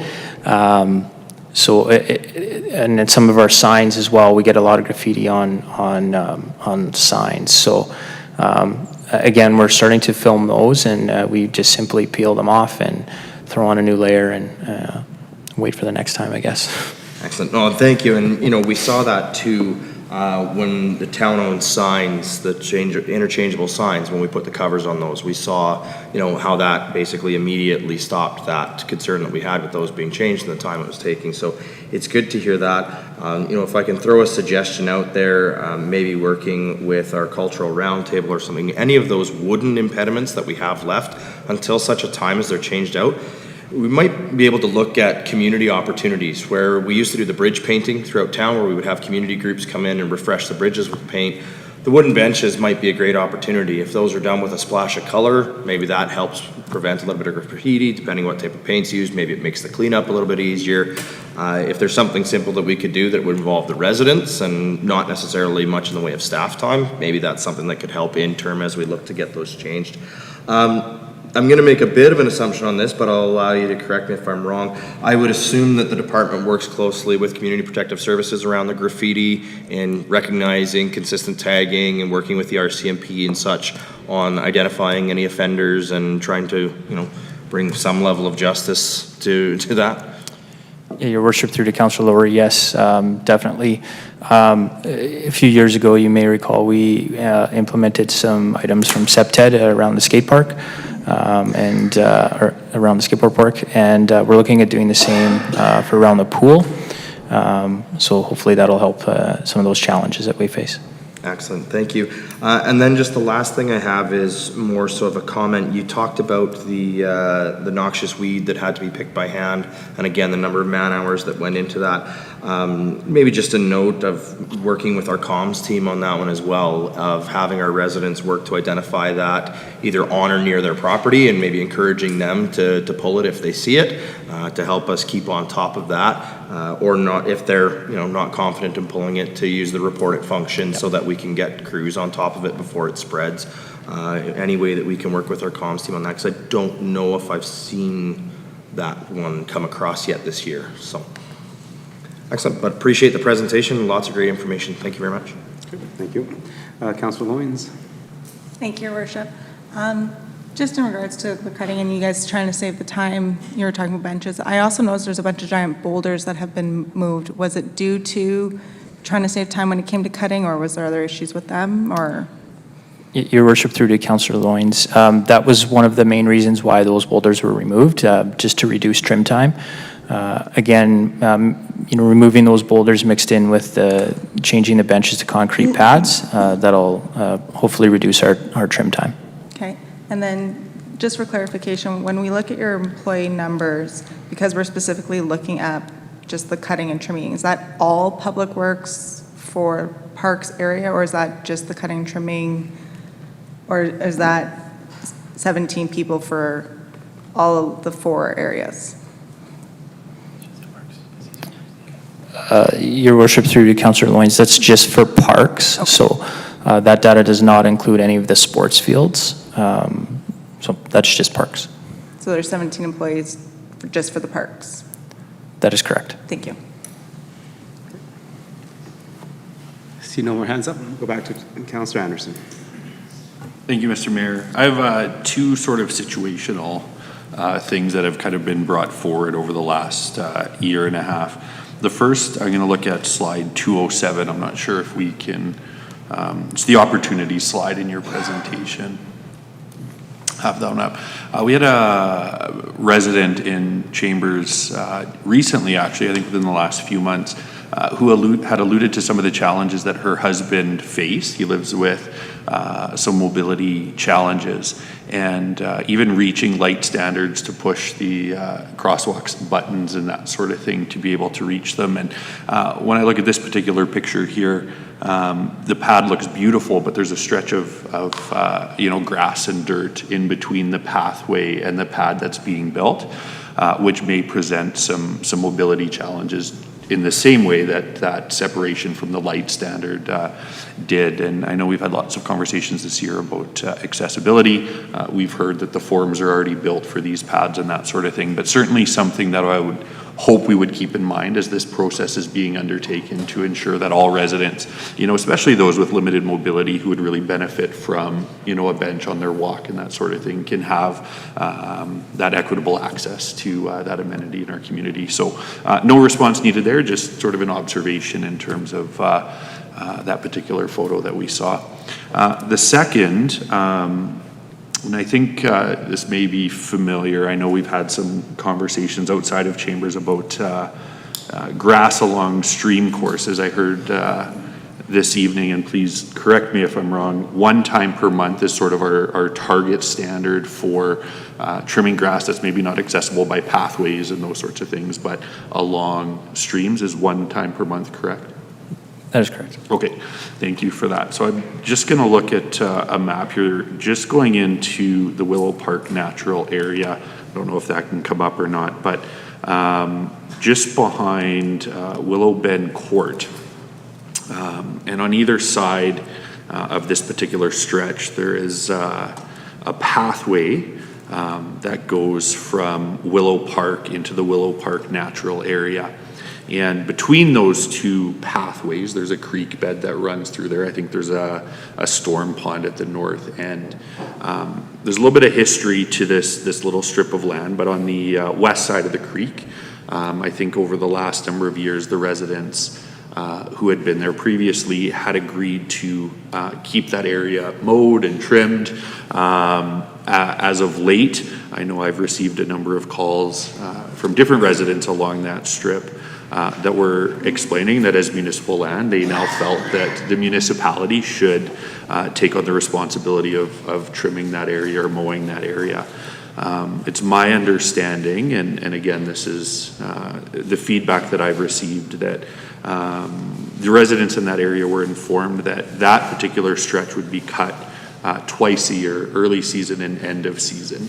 And so I'm hearing today our standard for grass along stream courses is once per month. And so I'm just wondering if we can get some clarity on the discrepancy between what has been brought forward by the residents as an area of concern and the standard that we're hearing as 1 time per month here this evening. Your worship, through to Councillor Anderson, that area has been definitely a challenge for sure. Given the past history and those residents willing to maintain that space, they maintained it to, I guess, their level. Now that we have some newer residents in that area that aren't maintaining it maybe to the level as previous. We did go in there just recently and cut that, just with some communication with our general manager. So maybe the general manager can supplement that a little bit more. Through your worship to Councillor Anderson, the Natural Haze area has garnered a couple of discussions with residents over the past year, and it goes to some of the challenges and opportunities that the group faces about with trying to maintain open spaces and stream course areas to a proper level of standard that residents would expect, but also trying to adhere to some of the, I guess, the desires of the community over time for these areas. Naturalized areas do provide certain inherent benefits with that for maintenance and long-term growth of the area. But certainly there are, we make these areas are are put in place and new residents move in, and maybe feel they want to discuss how we maintain these areas and their levels of service. And that's part of the fluidity of the department, that we have to manage and discuss with residents what we can and cannot do. And in this case, the supervisor indicated that there was some action taken in the area to help support that to what we could do.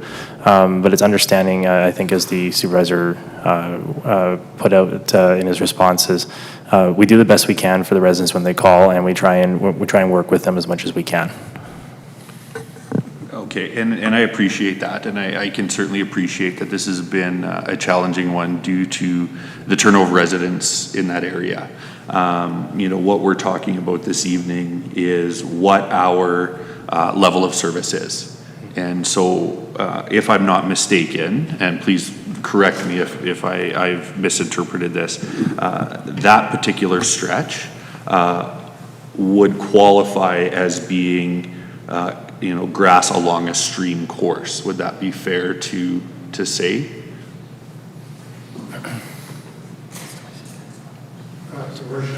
Maybe just speak to this one too. So before we go down a track of trying to specifically delineate, I do, having being able to speak to essentially 13 years of history on that particular parcel, and it did come into play prior to 13 years ago, if I believe, probably about 15.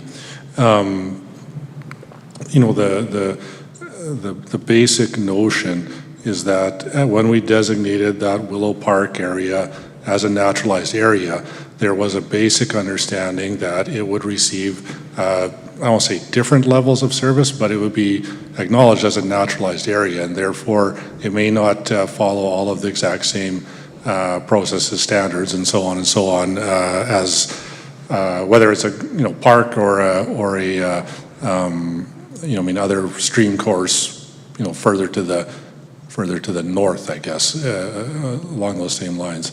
That dialogue has been had with the directly affected residents. I know at different times, I can't quote the years or when outreach was made to speak to it, and I would say targeted and outreach at that point, not one-off conversations as they would come through the phone lines and so on. Without question, then the other aspect of that was that I would say many of the residents backing into that area frankly preferred to have a higher level of service and therefore did so. Essentially cut the first 10 feet of their behind there on their own. Is it town property? Absolutely. They took it on themselves to do that.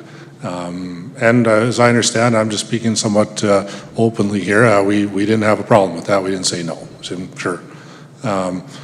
From time to time, over the years, I know I've spoken to different residents from time to time in that area that disagreed one way or the other. Either cut it all the time or never cut it. And again, our policy approach was generally look to strike a balance. And I guess, at this point, we do have another resident who I believe is relatively new, maybe one or two, that are, questioning that practice. That practice has been explained, I believe, once or twice, and had some of that conversation. And again, as I understand, we were out there about a week ago to do a rough cut in that particular area. I say all that to lack of a better way of putting it, this is a dialogue that's taken place many times over the years, different times with different people. The approach, the basic approach for the town has been consistent in that we've tried to strike a certain amount of balance and remain consistent in that general approach. That's the real, I guess, 3-minute or 4-minute overview on what's taken place back there. And I'll just stop there and see if there's any other further follow-up questions or comments to that. Maybe just a follow-up comment, and I can appreciate the dialogue that's gone on over the years. The situation that we're faced with today is the residents that have contacted me, and there's been a 2, 3, I think, I'm trying to remember now, because this stretches back well over a year for me, so I'm trying to think how many I heard from last year, but certainly a couple this spring, all kind of saying the same thing, that as municipal land, we understand that previous residents wanted to take care of them themselves because they wanted a higher level of service. That's fine. I don't believe that absolves us from maintaining it to the same standard that we would for any other similar area in our municipality. And so if our standard for that particular stretch of land, if it existed anywhere else, is 1 time per month, then my expectation would be that land would be maintained 1 time per month. Even if residents previously, like I can go to the entrance where I live and I can pull all the weeds around my entryway and trim around the rocks and whatnot. But just because I do that doesn't mean, the town doesn't have that responsibility anymore. It's me being a good citizen contributing to my community. And so, if it is a stream course, if it is municipal land, I guess I will end with that comment that it would be my expectation that it would be maintained to the same standard as if it was in any other area of our municipality. So I'll leave my thoughts there. Thank you. Thank you, Councilor Anderson, and that does bring a good point. I think in the past, that has always been only cut once a year as the Willow Park Natural Area. So in terms of servicing changes, if it's going to be cut on a regular basis, then that should be communicated, and that should be consistent with what we are letting our residents know and what our service standard is. And Councilor Anderson makes the point, if this is our standard of once a month, then it should be once a month. If it's not, then change that and let us know. Your Worship, if I may just add a comment to that, there's one implication that I think I'd just like to highlight for Council's consideration to this discussion. That's this particular area, notwithstanding other areas along the stream courses, there are other environmental considerations such as migratory birds. While I appreciate that we want consistent levels of service, we also, as the supervisor noted, there are implications regulatory in certain areas of town that we have to pay attention to. These are parts of what's been communicated to some of the residents during these discussions. I certainly value the discussion about this particular area, and we're going to be taking those comments back about how we can better communicate that with residents in different areas going forward. I just wanted to highlight that part of what we have to pay attention to as we set these cut routes is not just does grass go lower, it's also how that different area interacts with itself and around the stream courses or other natural areas. So I did just want to put that out to Council's consideration, and thank you. 100%, and I agree with you. I've been there in this area for 17 years, and for the previous 13, it was cut once a year in the end of July after the migratory birds have left or finished nesting. So if that's what the standard is, then that should be listed so that, as Councilor Anderson says, this is the reason why we do it once a year. This is when we do it after the migratory birds leave, and that's usually at the end of July. I've dealt with many of my friends and residents that live in that area because I walk back there with my dog, and that's how it was for the last 13 years prior to that.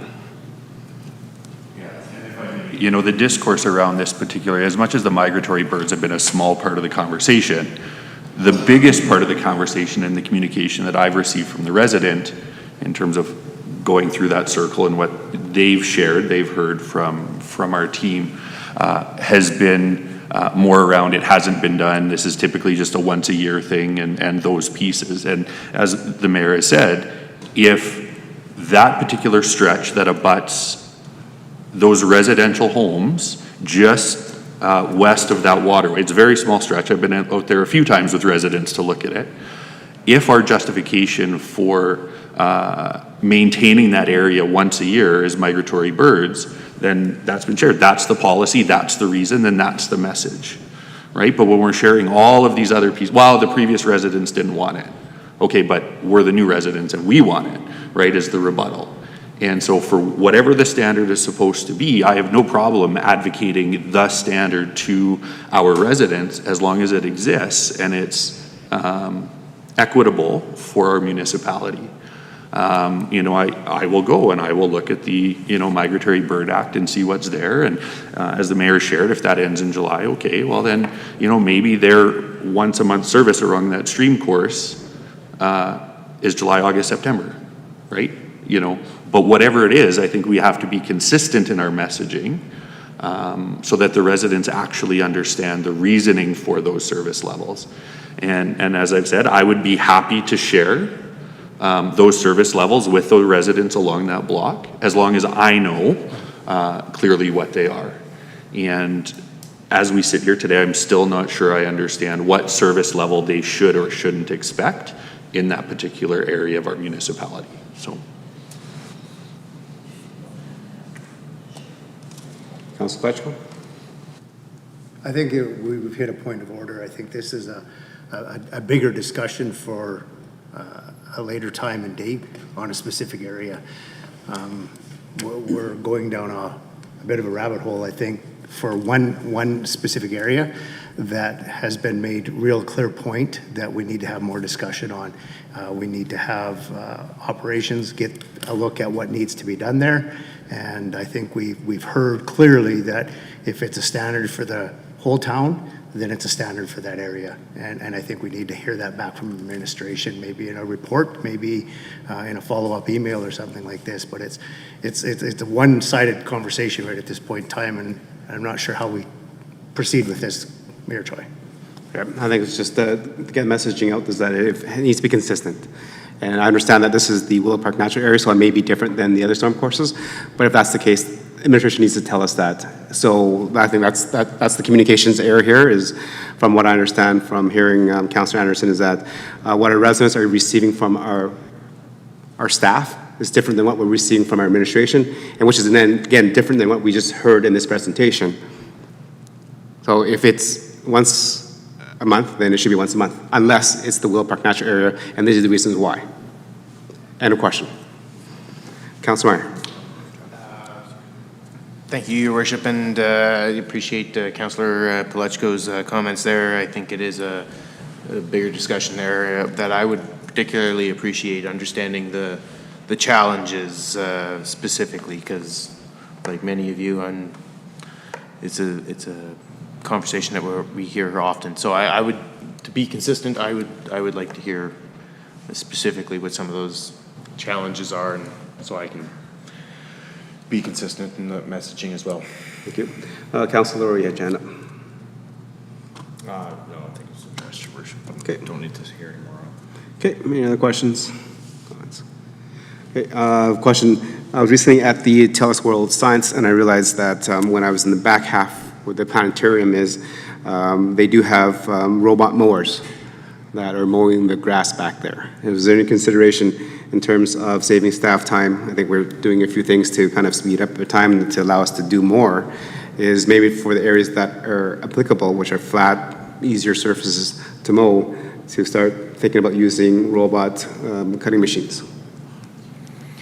Yeah, Your Worship, thanks for the question. Certainly something that we're looking at. With those robotic mowers, it really doesn't free up any staff time because the staff member has to stay with that machine. So although it might be good to get in some areas where it's more than a 30-degree slope, that might be an option for us to look at, and we have started looking at those. But in terms of freeing up staff time, there's still a staff member that has to stay with that piece of machinery. Okay, thank you. And then back on the page, whatever page that is. Well, in terms of opportunities, it says, it was listed here that there's efficiencies through collaboration. Can you expand more on that and what kind of collaboration we're talking about? Your Worship, that would be through the projects and events support team with doing the concrete bases. Okay.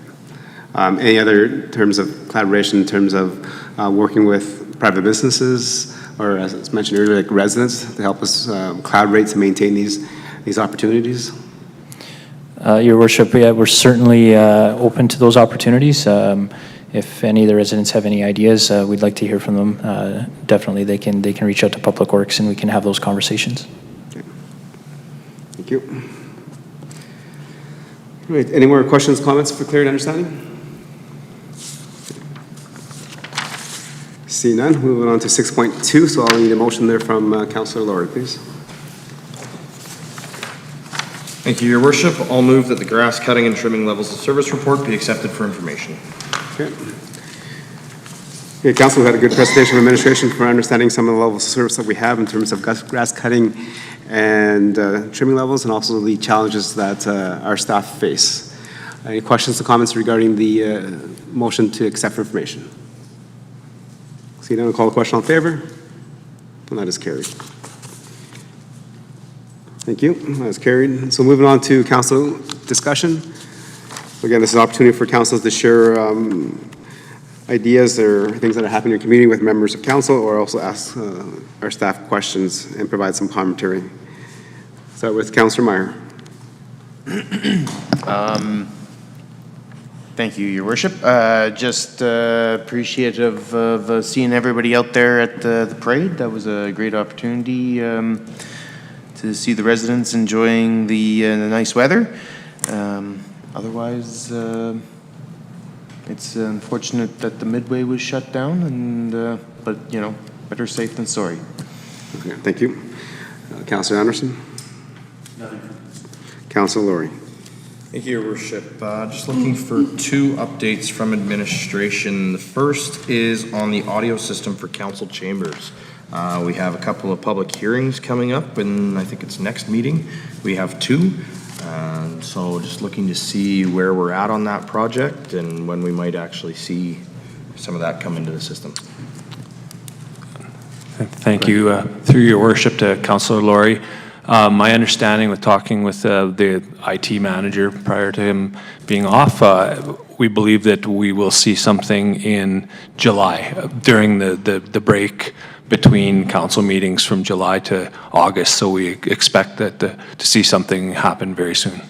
Right, certainly. Thank you very much. And if you need any volunteers to come in and make sure it's working properly, so you've got lots of seats and microphones going, please feel free to reach out, because I think we all would appreciate it being tuned in very well for the first meeting back once it's installed.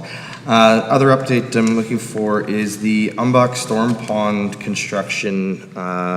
Noticed kind of work seems to have stopped at some point there. I'm just wondering what the status is on that, how the project's going, when we can expect to receive an update on that. Through Your Worship to Councillor Laurie, so I can provide an update on the Umbach Storm Pond. So all the piles were installed, the pile capping was installed afterwards as well.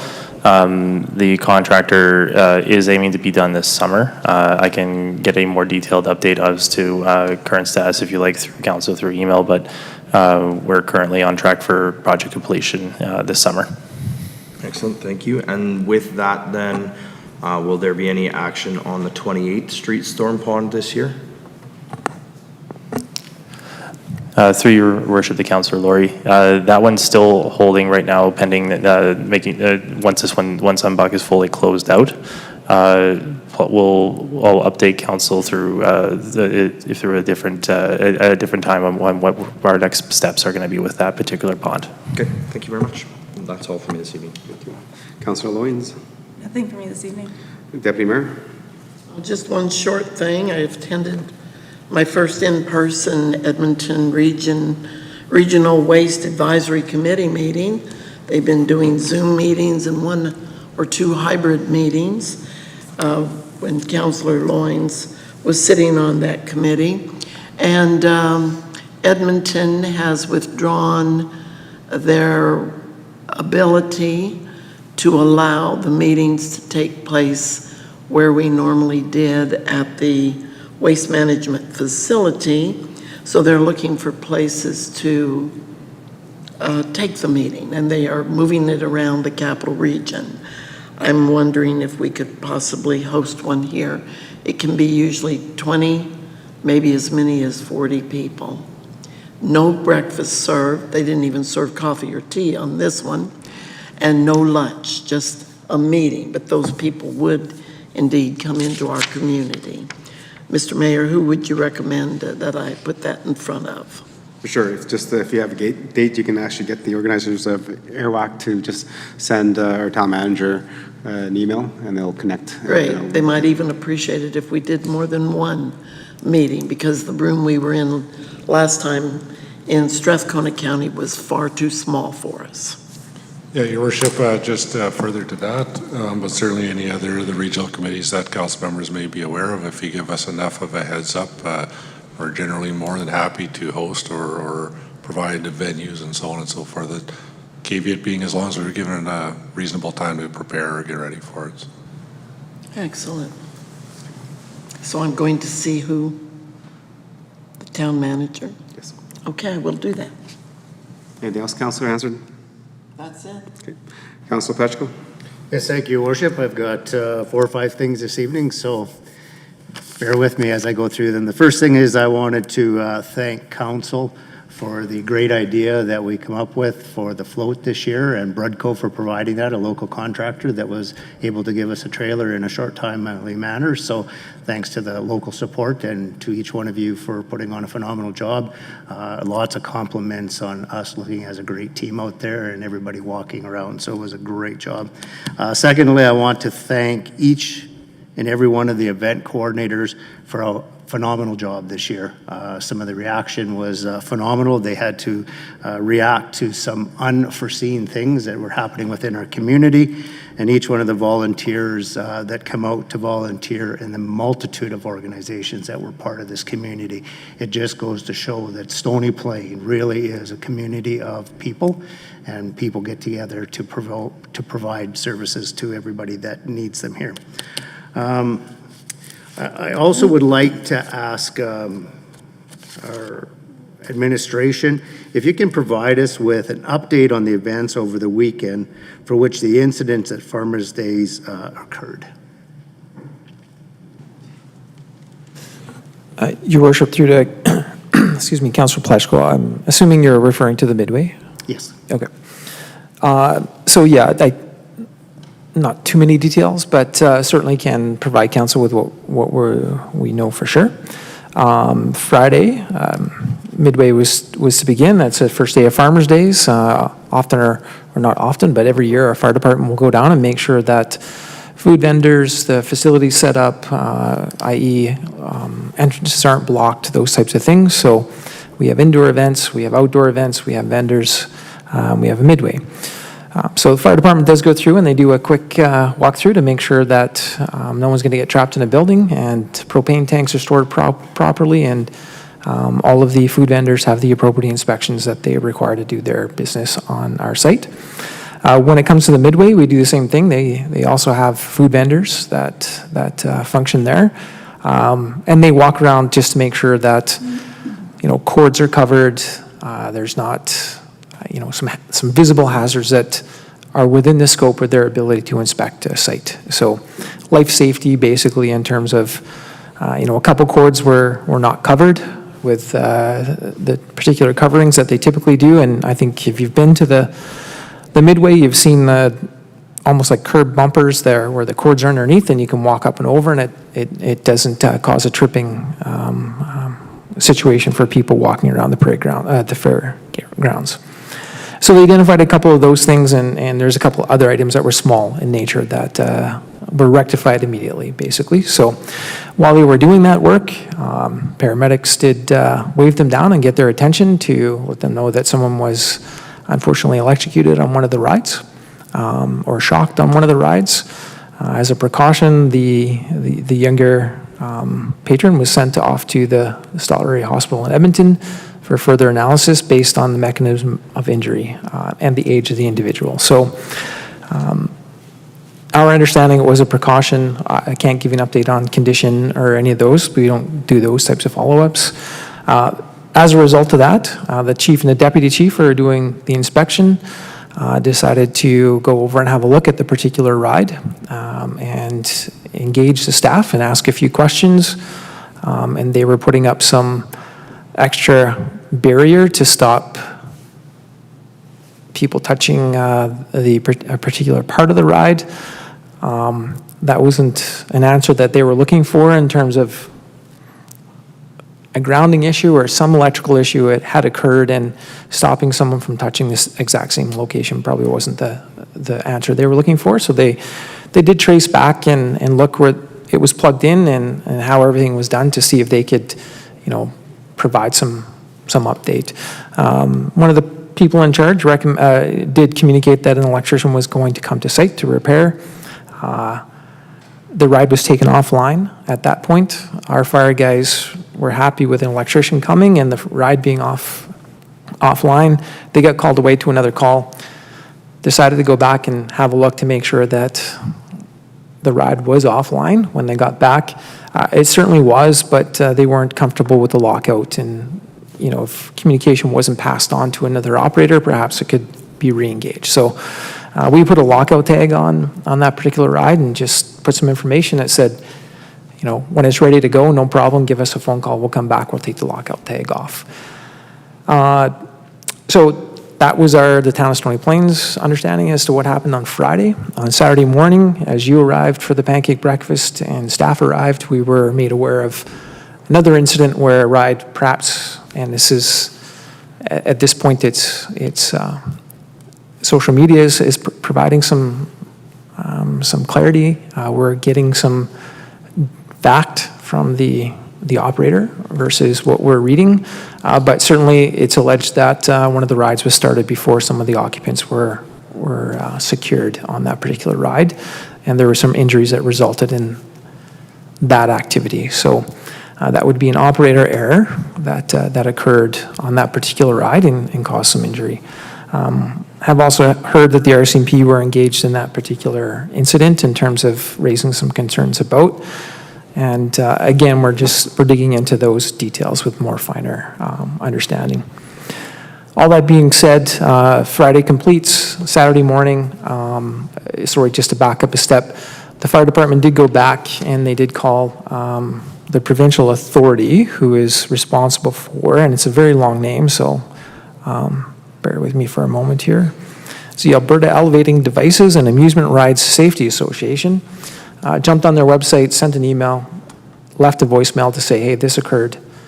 Perhaps you might just want to give you some awareness. It is the requirement of the ride operator to, if anything occurs on their rides, they are to also call this regulatory body and let them know that something occurred. An inspector was there at 8 o'clock Saturday morning. The inspector looked at the ride in question, and it was deemed in a very short amount of time that they were not happy with a few items, and so they recommended that the ride portion of the Midway not continue for the weekend. I don't have the details as to what that full reasoning was, but I would suggest that they saw enough that they were not happy with at that given moment that they were not prepared to allow the operator to continue. The food services and the games, so where you throw 3 balls and you scale up to a larger bear or stuffed animal, could have happened, but the operator chose to close the entire Midway down at that point. In the inspection and in our questioning with the Wild Rose operator, they were inspected this year. They did provide us with that inspection certificate. They had the ability to come here, they had the ability to set up, and the ability to provide rides to our public and our community throughout the weekend. Interestingly, Fire Chief was chatting a little bit with the inspector, and I pulled up their webpage also, and to quote from their webpage, inspections are required annually for all operating devices within the first setup in the province for portable rides. So any of the traveling Midways, their inspection is conducted in their first community in Alberta, and that's it. And they get their inspection certification. Typically, it runs from that date till December 31st. And I would suggest, unless something happens, as did on Friday, they may not be inspected again throughout the entire summer. Permanent rides, have a different requirement, and year-round operations, so that would be like Callaway Park and those types of things have a different setup also. So what we're talking about is an operation that comes in, they could have been in Whitecourt last weekend, that's where they got their inspection, and they travel to Stony Plain, and then they just continue on, and they're certified from that first operation and setup. So that's the facts that we know. We're very happy that the inspector came and closed down what, was able to come to site and able to visualize and look, because none of us working for the town, fire department, Kinsman, all of us that would have been involved in making that particular decision are well versed in midway operations. So thankful for them to come. I should also back up a bit and say, from a town of Stony Plains perspective, those that did have injuries on Friday evening, that's not something that we'd like to see, and we hope that those people are able, those youth and adult are able to shake off what happened and the various injuries, and able to bounce back from those particular injuries. So I think I'll leave it at that, unless you have any questions that you'd like to answer for follow-up, or any other questions that council might have related to this incident. I truly thank you for that report. I think it's important that we acknowledge that we're on our game plan when something does go wrong, and I think everybody that was involved did a phenomenal job, so kudos to everybody. But I do want to add something to that. So you made a point a minute ago. It says, traveling rides only require inspection before first setup. The Alberta Elevating Device Amusement Ride Safety Association prides themselves in what that is. Got a little insert that come from another municipality, and I've had several calls, and I'm wondering, with the incident that just happened, if this is maybe a good time for our community to set a letter out explaining what has happened and where we need to go with this, and maybe make a suggestion that it's an opportunity that they're inspected maybe even prior to them being allowed to put this in force. I do know that several communities around here, Devon, Leduc, Beaumont, a number of them, if we were to do that, I believe they would all climb on board and send a letter of support with ours to this association, asking them to change policies, bylaws, procedures, whatever it is that needs to be done. It's only time before something happens. And unfortunately, something happened within our community, and I've heard from other communities that there's been smaller incidents with some of the rides. Nobody was specific to what rides specifically or operators, but I think a letter going to the overarching body of what looks after this might be an opportunity for us to advocate for better, safer rides within our communities and better standards. So it's just a suggestion. If you require more or you want to make a comment on that, I'd appreciate that.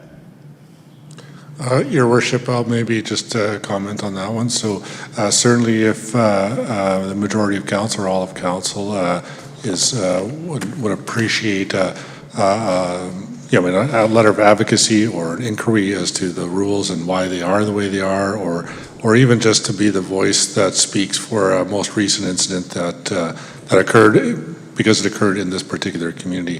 That's something that can be accommodated, and that may be, I guess, maybe a suggestion. If that's something that appears reasonable to council along those lines, then certainly the mayor can authorize that or author that letter and direct it to the appropriate authorities. I think we're all talking about the regulatory body that oversees, and that's something that can be worked on and be completed, turned over within 5 days, maybe a few more. Council will get a copy of the letter, and maybe who else would be involved. We have some of our regular contacts that we can seek out. Does anyone else have an interest in signing this, or just being copied on it and so on? I'll stop there, Your Worship, if that sounds reasonable. Or Yeah, I think that's the reason. Thank you for bringing it up, Councilor Pletchko. And definitely appreciate that focus on making sure that, even though these occurrences happen on a rare occasion, but the fact that it did happen, and the fact that we now know how the regulatory approves these rides and the setup, I think it might be beneficial for us going to the future, is to pen that letter saying, we understand this is the process. We're asking that you guys review that process, and maybe it's, instead of just once a year, maybe it's, once a month. Because I think if they're traveling around to different communities, that's 4 setups in a month. So maybe that is the time that needs to be reviewed, or maybe it's once a year, maybe it's every ride, like every time. I'm not too sure, but having that brought to their attention would be actually worthwhile for our community and the surrounding communities. Thank you. So I look forward to all of council's support on something like that going forward if you so choose, Mayor. And lastly, I've had lots of compliments on our parade, with one exception to the rule, and it's called the Roundabout in Stony Plain. Multitude of people that are in the parade made suggestions that maybe going forward, we either rope the portion of the circle to get around it. I can speak first-handedly because I drove a 40-foot truck and trailer through there. It gets tight. And as we use some of the bigger equipment within our community, it even gets tighter as people come in. So by having a rope around it and keeping people back a little bit further, it allows them an easy out source to go around, because our circle is big enough to run a semi down there.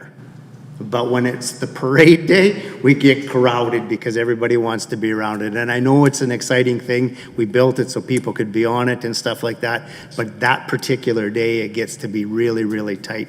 So either that, or maybe make it a little easier, come down the Co-op Street, straight down, and then there's just a half turn for people. Just a few suggestions that might alter the route or something like that. I know the people over at West Parkland Gas also made some comments to me just this morning, so maybe reach out to them, and they have some really good suggestions that we could go forward on. So otherwise, I think our Farmers Day was a phenomenal weekend, and kudos to everybody that was involved in it. Okay. Thank you. And that's everything. So thank you very much for those comments, members council, and those questions. I just had one thing to share with administration. I received quite a few calls from residents, and they are appreciative of what we've done to the downtown core. I think one of those issues was that we're talking about flowers and food security. People are actually excited to see that there's corn, and I believe there's either pumpkins or squash and some kind of beans that are actually planted in those planters instead of flowers, which now makes it edible and actually still green, and I think people are just happy and excited with that. So thank you very much for that. Okay. And with that, that ends our day. So thank you very much, administration, for providing the agenda and getting it ready, and members council for reading and reading it so we can actually have that conversation. So with that, we are adjourned.